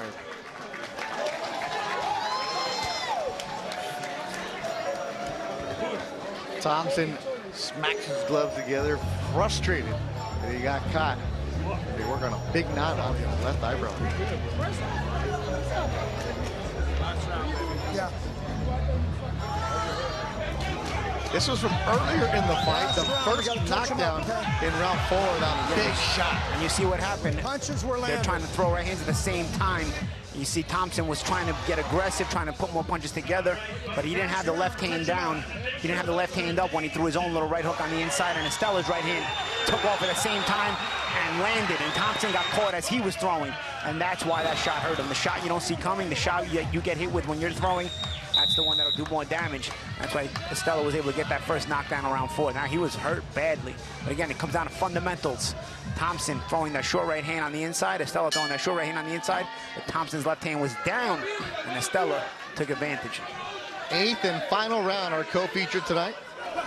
CBS Sports Network. Doing the research, preparing for this fight, knowing Giovanni Estella. I expected 8 rounds because his last fights have been going the distance, have been pedestrian. This kid looks different tonight. Gotta keep he him looks up. very, very confident, looked very aggressive, sitting on his punches, rolling with his shots like that, throwing that uppercut like that. I'm impressed with what Giovanni Estella is showing us tonight. Yeah, I'm impressed with Giovanni Estella. He's not just trying to sit on his laurels. He knows he's ahead by a mile at this point, so he can't lose the fight. But he's not just trying to cruise in the last round. He's holding his ground here. He's trying to close the show with an emphatic statement. And also Thompson's still there. He's trying to go for broke here in this last round. He's going to try to push the pace, and he is. He's trying to come forward despite knowing Estella's dangerous enough to hurt him. It's about wanting people and fans to see you for the first time, wanting them to watch you again, to follow you, to say, hey, I remember that kid when he was fighting in the ballrooms before he gets to the Vegas or the Madison Square Garden. You know, boxing fans love to do that. Hey, I remember him win. Yep. How many times they tell you, remember Paulie when I saw you at the tuxedo shows? Yep.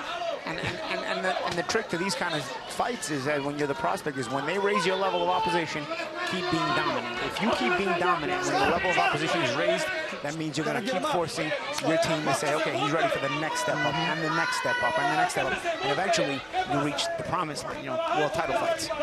But it only happens if you keep not only winning these kind of fights, but dominating them so that your team knows, okay, you know what, we stepped him up, and he's looking so good that we can step him up again. And you don't want to have a fighter who's 20-0. All these knockouts never been tested, and then they get the bright lights. It's like, uh-oh. Yeah, exactly. Costello's doing his job tonight. And Thompson honestly doing his job. You know, as he's coming in as the B side. He's undefeated. He wanted to keep his O, and he never gave up, and he gave it the effort. And this is the kind of fight that Costello's going to improve from. He's gotten some amount of resistance, and he's had to think his way through the fight, stay poised through the fight, and you know, work the entire repertoire. As again, he's letting go of nice combinations on the inside. And it's also a good showing for Thompson because I like his style. Obviously, he's still green, got some room to grow, but you can see that a loss tonight for Thompson is not going to deter him. Yeah, he's going to improve on that. And mentally, he's game. Look, he's still coming forward. He's still trying to win the fight. He never gave in mentally. He never gave in psychologically. He was trying to win the fight the whole time, despite being at this point with a minute with 20 seconds left. He's hopelessly behind, yet he's still trying to come forward, trying to land something. Yeah, the dub for Thompson, you can see him. You put him against another undefeated fighter, he might upset him. But tonight it was all Giovanni Estella. He knocked down Thompson 3 times in the fight. He came out early, he controlled, and he cruises tonight. Giovanni Estella puts on a show, and Chris Thompson comes up short, but it's a battle that went back and forth. And La Mamá está feliz. Nadine, okay, tranquila now, relax, you can breathe. Look, she's looking around like, okay, somebody give me a high five. Come on, pay attention to me. A good night of boxing for Giovanni Estella. We'll get the final decision here on CBS Sports. Yeah, you did. You look good, Gio. You're looking good, man.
When I started college, so many people warned me about credit cards. They just seemed really scary. When I needed a car, I realized that I needed to build credit. So I got the Chime Credit Builder card because I could safely build credit without being afraid of fees or interest. And there was no credit check. My score went up over 60 points and I bought my first car. As a busy college student, having a car is an absolute must. I feel like I could do anything. My next goal, a 700 credit score. Join me at chime.com. Our heritage is ingrained in our skin. And even when we metamorphosize into our new, evolved form, we carry that spirit with us. Because you can take Alfa Romeo out of Italy, but you best believe you can't take the Italy out of an Alfa Romeo.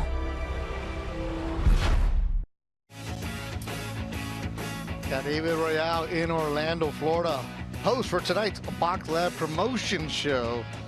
Ooh, 2 fights done.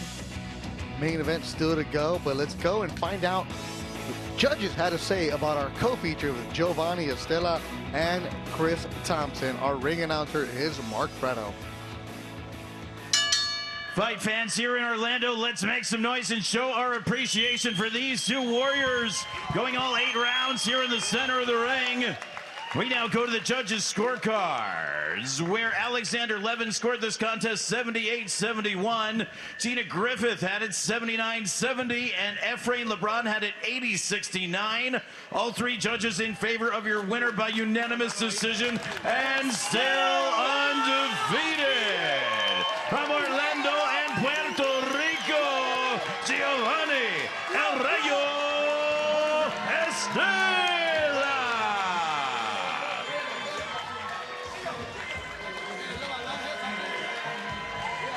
Giovanni Estela improves to 12-0.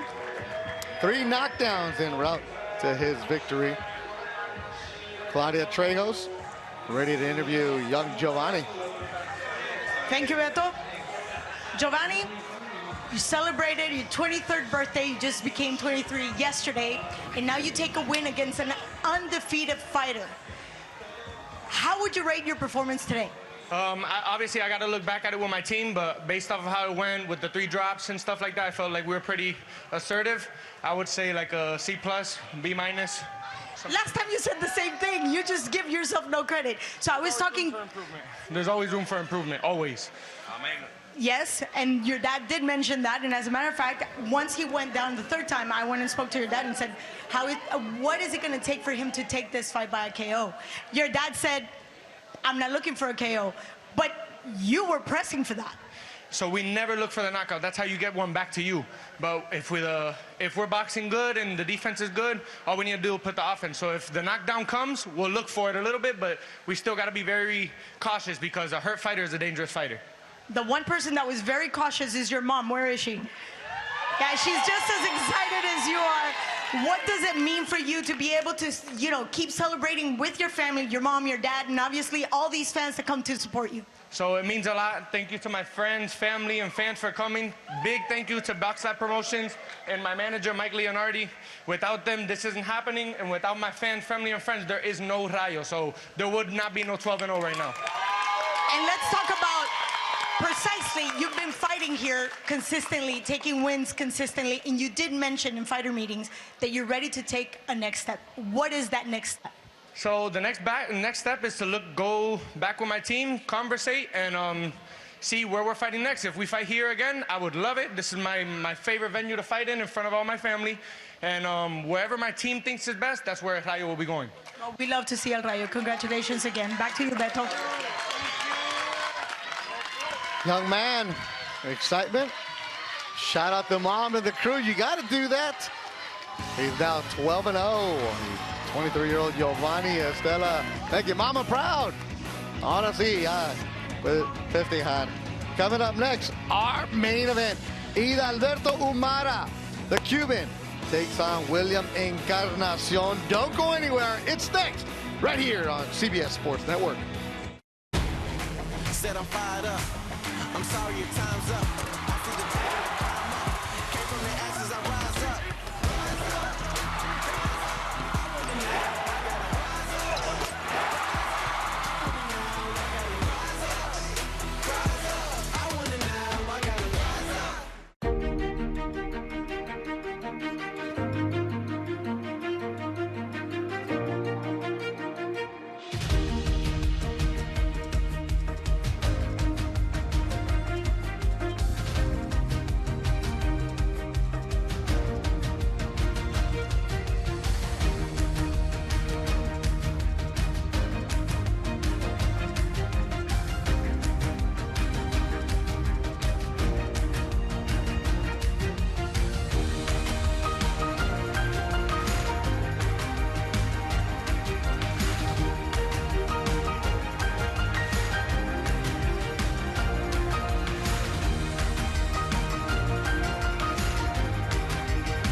Marco's is the real deal. Real fresh dough, real signature sauce, 3 real cheeses, and real high-quality toppings. Now get another real deal. 30% off all menu price pizzas.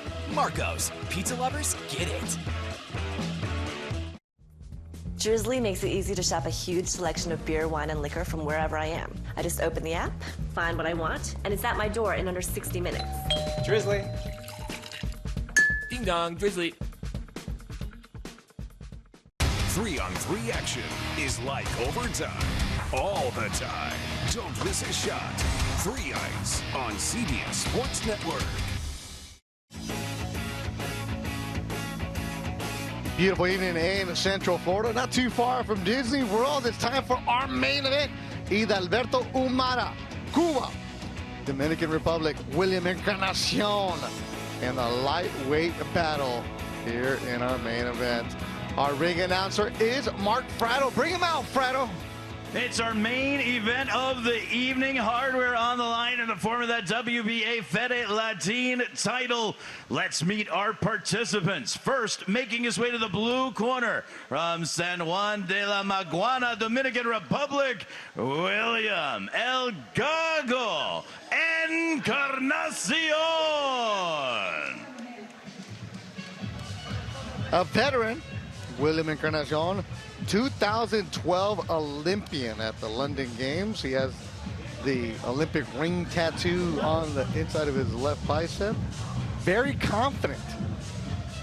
He's 20-5 in those defeats. He said, you know, there's a couple that I know I won. There's a couple I know, yeah, I lost. Well, one of them was a knockout by Tomoki Kameda in Japan a few years ago. Was very confident yesterday, was very confident this afternoon. Said nobody's on his side, it doesn't matter. I got the experience on my side.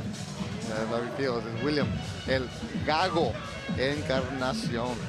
And now, his opponent making his way to the red corner from Santi Spiritu, Cuba, Idalberto El Veloz Umara. El Veloz Speedy Idalberto Umara. His last 5 fights, 4 of those have ended via stoppage. 4 KOs in the last 5. What will we see tonight? Davey Julio's always a tough veteran. That is Braulio Rodriguez. As Umara coming in. Very stoic. Not much emotion from him. But once he gets in that ring, you see it.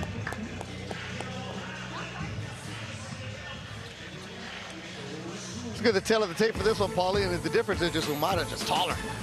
Oh, yeah. Oh, Umara taller at 5'10" to 5'6". That's going to be a big height advantage. See if he can take advantage of it. Also, he's much younger, much fresher, 22 years old. Yes, Encarnacion has the experience, but at 36, are you in your physical prime enough to take advantage of that? We will find out. Our main event, 10 rounds. Good evening once again, ladies and gentlemen, and welcome to Caribe Royale here in Orlando, Florida. This is Night of Champions 4 on CBS Sports Network. Our main event of the evening is scheduled for 10 rounds and will be contested for the vacant WBA Fedelatin lightweight title.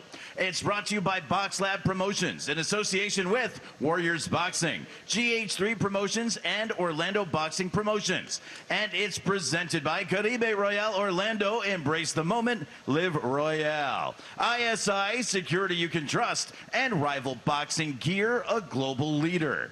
The main event is sanctioned by the World Boxing Association, the president, Idalberto Jesus Mendoza, and joining us in the ring with the hardware supervisor, Octavio Rodriguez. The bout is also sanctioned by the Florida State Athletic Commission.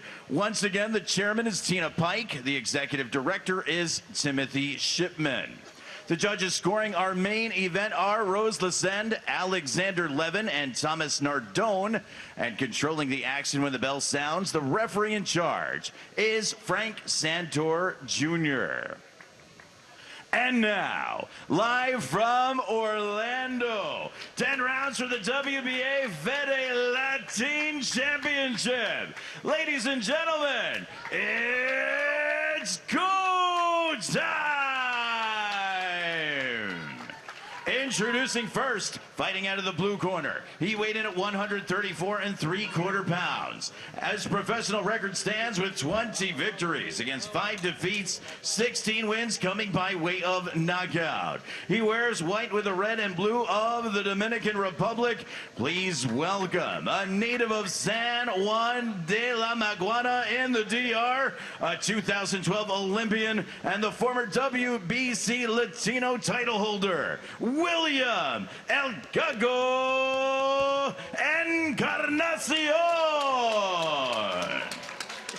His opponent fights out of the red corner. He weighed in at an even and ready 134 pounds. As a professional, his resume consists of 10 victories against only 1 defeat, 7 wins coming by way of knockout. From Miami, Florida, by way of Santi Spirito, Cuba, he is the reigning WBA Fede Caribe and Fede Centro champion, Idalberto El Veloz Umara.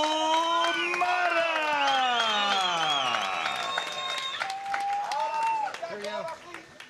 Let's go, guys. Okay, let's go. All right, gentlemen, we went over all the instructions in the dressing room. Your belts are both a little bit low, so keep your blows here or above, all right? Questions? Questions? Good luck, gentlemen. Thank you, Frank. All right, the lightweight battle is ready to go. We've been waiting for this at our main event. Beto Duran, Paulie Malignaggi, the former champion, and Claudia Trejo's with you on the broadcast here on CBS Sports Network. Idalberto Umara. It was a weird start to his career. It was during the pandemic in Mexico. It was supposed to be an easy fight. Paulie, it was a controversial split decision loss for the guy. And then now he's ratcheted up 10 wins. Yeah, man. I mean, in Mexico, it gets weird, though, with the decisions. So I've seen some weird decisions to in Mexico put it easy when you're not from there. But then it's, like you said in our opening, with some of these Cubans, they lose and then all of a sudden they turn it on. Yeah. I mean, basically Ramirez did it in his debut. Now he's a world champion at featherweight. Let's see if Umara has turned things around the same way. He's already on a 10-fight winning streak since that pro debut loss. Yeah, and he's been sitting on his punches, knocking people out. 4 of the last 5 had ended early.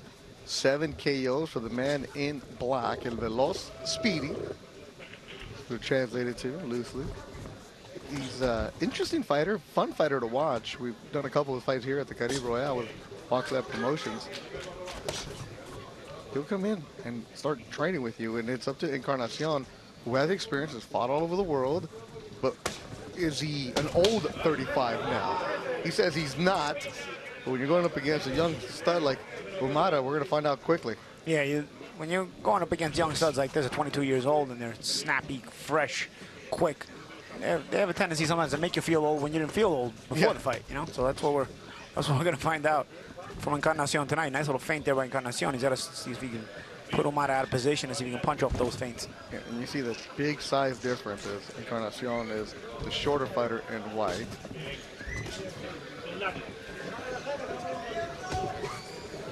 Like I said, again, it's a night of educated left hands here from the A sides. You can see a nice educated left hand on the part of Umara. Turns it into a hook to the body there, but he's on a nice snappy jab. Yeah. Also uses it to measure Encarnacion and measure that distance. Yeah, it's snapping jab. He's been quick with it here in the opening round. Also circling around, you know, changing that range, changing that distance. We'll see Encarnacion to try to, you know, close that range while he keeps him on the end of that jab. See the back of Encarnacion, he's got those circles, had the cupping done. At 35, you got to get everything you can possibly get. To get the massage, you got the cubby, everything possible. Holding with your hand, you can't. That's holding. You sure do. Box. Referee letting Umara know don't push down the head of Encarnacion. Uppercut from Umara. Encarnacion does have power. He's got 16 knockouts in his ledger, but those were earlier on in his career. Yeah, and also it's his first time at 135 pounds. So let's see if the power translates to the higher weight class as well, especially against a big lightweight like Umara.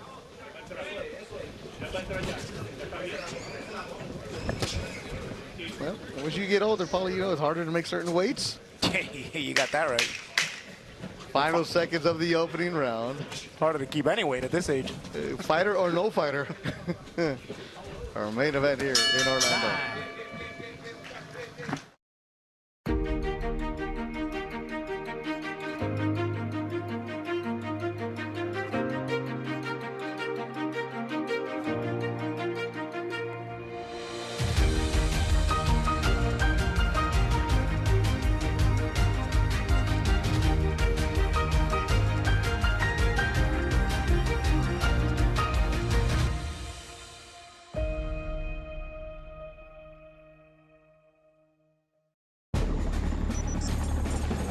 When you're the leader in disaster cleanup and restoration, how do you make like it never even happened happen? Let it rain, Randy! Yes! By being prepared for anything! Woo! Whatever comes your way, there's a pro for that. Serve pro, like it never even happened. And there you see it, our research staff and graphics putting it up. He's knocked out his last two opponents in the second round. That is Idalberto Umara. What will happen here as Encarnacion in his last fight, he went the distance, losing to Albert Bell in May. He went 10 rounds. But 2 fights before that, though, he got knocked out of the 4th round by Tomoki Kameda in Japan. And that was a fight at 125 pounds. His last fight against Bell was at 130. So this is the gradual progression of where he's now at 135 Encarnacion. So his power was at the 120s. I don't think Umara has to worry about that. Umara is now starting to take control here, probably. Oh, uppercut from Umara. He caught Encarnacion kind of reaching in, and when you reach in with that overhand right, you tend to fall forward. And Umara stepping out of range and then countering with that uppercut into the falling forward of Encarnacion. Encarnacion shaking his head, though, saying, nah, nothing there. He's shaking this because he got smacked in the head. Well, otherwise, he wouldn't be able to say nothing there, right? If he didn't get hit. He got caught with that hook. Blow some snot out, too. Okay, Umara. It's a big body at 5'10", 135. That was one of the veteran fans behind us, and this is a Puerto Rican accent, ya no quiere, William Encarnacion. He said he doesn't want it anymore. I think some of these punches from Umara are starting to take a toll. Oh, yeah. Well, heavy. And again, remember, like we said before, Encarnacion's never fought at 135, so consistently taking the snap of these types of big shots from the natural 135. Oh, and you see Encarnacion got hurt there. Nice snap on that shot on the inside of now. And he got caught with that one. Trying to go for the finish here. Encarnacion is just trying to hold on. Umara gives himself some room. Encarnacion in trouble. Eating uppercuts. He's up against the ropes. Oh, big uppercut and knocked him out. Oh my goodness. Umara has just KO'd Encarnacion with a vicious uppercut. And if you look at that knockout, he threw a wide right hand first, and he noticed that Encarnacion was dipping down low. He threw that wide right hand because he knew Encarnacion was kind of hurt, so he threw that wide right hand when he trapped him on the ropes, and then Encarnacion got underneath it, but he kind of stayed with his head dipped forward like that. Give a lot of credit to Umara for understanding that, seeing that, taking notice of that, and adjusting and throwing the uppercut on the next punch. If we're going to get a chance to look at that replay, Umara actually misses a right hand over the top first, a hooking right hand over the top, because Encarnacion's making himself a small target underneath. He goes over it. He said, okay, you're going to stay there? I'm going to shoot the uppercut because you're giving it to me. And sure enough, that was it. Let's look at the replay. See that right there, wide right hand there. He notices it. He says, okay, you're going to stay there? This time I'm going to throw the uppercut. And made he the adjustment. Fell right on his face. That was timber right away. Yeah, made the adjustment because he saw that if he was going to throw any hooking shots, he saw Encarnacion was looking to dip every second. So he's looking to dip again there, even though nothing came. He's like, all right, you looking to dip? Let me let you dip into this uppercut right here. And that was all she wrote. Third straight fight that Umara has ended it in the second round, and Encarnacion goes down. You can go to your corner. You can go back to your wow. corner. That fight there, you can go to your corner. Great job by our graphics department. Update it right away. Third straight opponent. It's ended in the second round, and there you see the reaction from El Veloz Umara. We'll talk to him when we come back. Night of Champions ends with a knockout here in Orlando on CBS Sports Network. With the increasing crime and threats worldwide, the demand for security has definitely increased. ISI is a South Florida-based security agency. We provide contract security, investigations, and consulting services to our customers.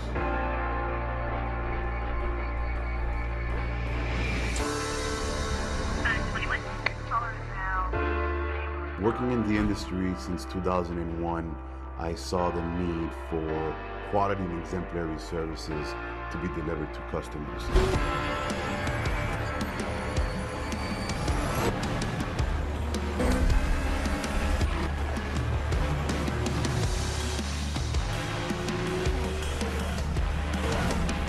ISI currently employs over 300 officers, and this gives us the ability to provide services to any of our customers.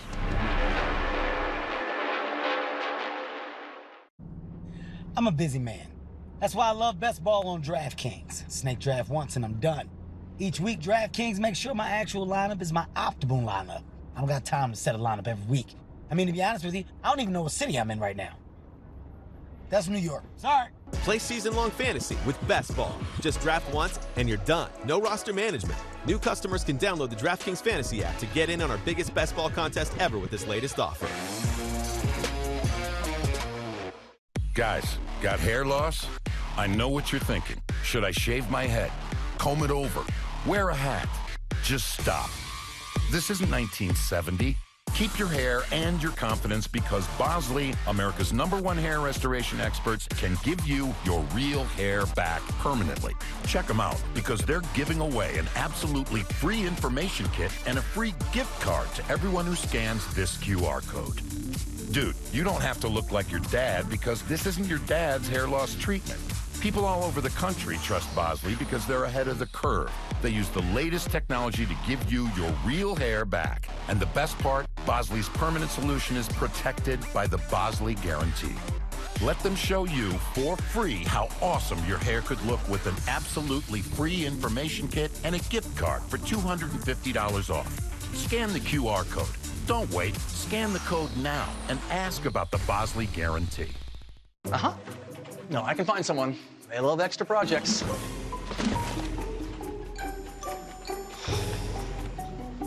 We need promotional products. I'm on it. Exclusive apparel, bags, high-tech items, and more. 4imprint takes the stress out of getting exactly what you need with the certainty that you'll get your promotional products on time and on budget. Make your go-to choice 4imprint.com. You can come out now. I'm on it.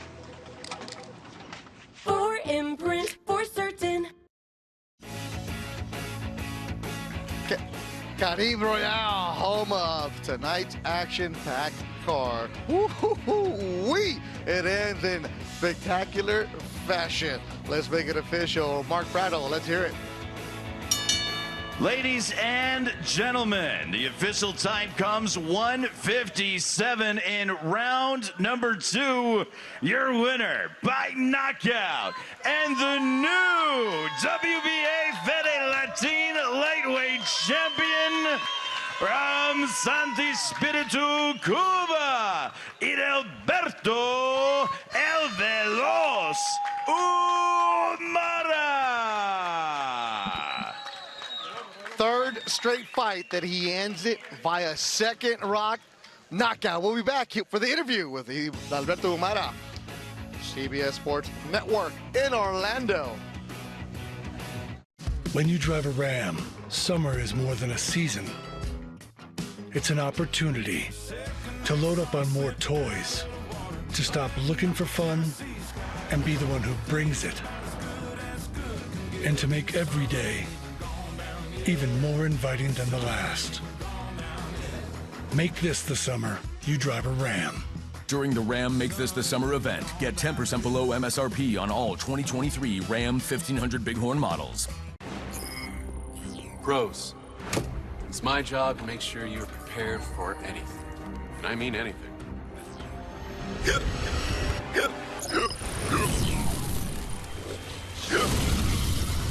It's go time, baby. Play me, Randy! Play me! Thanks to our pros, that house was good as new in no time. Serve Pro, like it never even happened. Fight Night on CBS Sports Network is sponsored by Caribe Royale Orlando. Embrace the moment. Live Royale. By ISI. Security you can trust. And by Rival Boxing Gear. A global leader. Sunday starting at 1 o'clock Eastern, we got 2 games. WNBA action. Double the action as the Lynx take on the Sun. Then at 6 o'clock, the Las Vegas squad hosts the Wings. Watch it all here on CBS Sports Network. Let's go to Claudia Trejo in the ring for the interview. Thank you, Beto. Idalberto, you said yesterday that you had this opportunity. It was a perfect opponent for you to showcase your talent and get closer to that title. How close are you today? Nos dijiste ayer que este era el oponente perfecto para mostrar tu talento y después obviamente estar más cerca del título. ¿Qué tan cerca estás? Bueno, realmente yo me siento bastante cerca por bueno, ya ver los resultados que he tenido gracias a Dios a mi equipo de trabajo y pues nada, que estoy listo para lo que sea y pronto poder llegar a ese título mundial. He says he feels very close. He sees, we can see the results right now. He knows that he's got another opportunity, that the most important thing would be for him to take a step further, closer to a world title. Today, you have 2 titles, and we've talked about what it means for you to be here and be able to fight after such a long journey. What does it mean for you to be here on national TV? Hemos hablado de lo importante que era para ti estar aquí y después de una larga jornada para llegar a Estados Unidos y ahora estar en televisión nacional. ¿Qué se siente? Bueno, primero que nada, orgulloso de mí mismo primero por lograr lo que estoy logrando ahora. Y segundo, nada, agradecido con todo mi equipo de trabajo que me ha estado apoyando en todas las circunstancias que he atravesado en mi vida y súper contento por estar aquí. First of all, I'm very proud of my achievements because I know I've done this myself. And then he wants to say thank you to his team because they've supported him no matter what the circumstances. And obviously he wants to show his pride and gratefulness to everybody. Muchas gracias, felicitaciones. Back to you, Beto. Congratulations to Umara, a second-round KO, 157 to be exact of the second round. He's now 11-0 with 8 stoppages. Good night of action here in Orlando, Florida. Wins for Giovanni Estella, Henrich Ruiz. They went the distance, those two, but it was fun line. For Paulie Malignaggi, Claudia Trejos, and our entire crew, I'm Beto Duran. This has been a presentation of CBS Sports Network. Good night of action in Orlando. Boxlab Promotions, keep it going. Estella and his mom celebrate. Umara and his family celebrate another KO, another night of action. It's been fantastic. Good night from Florida. You've been watching CBS Sports Network, the 24-hour home of CBS Sports.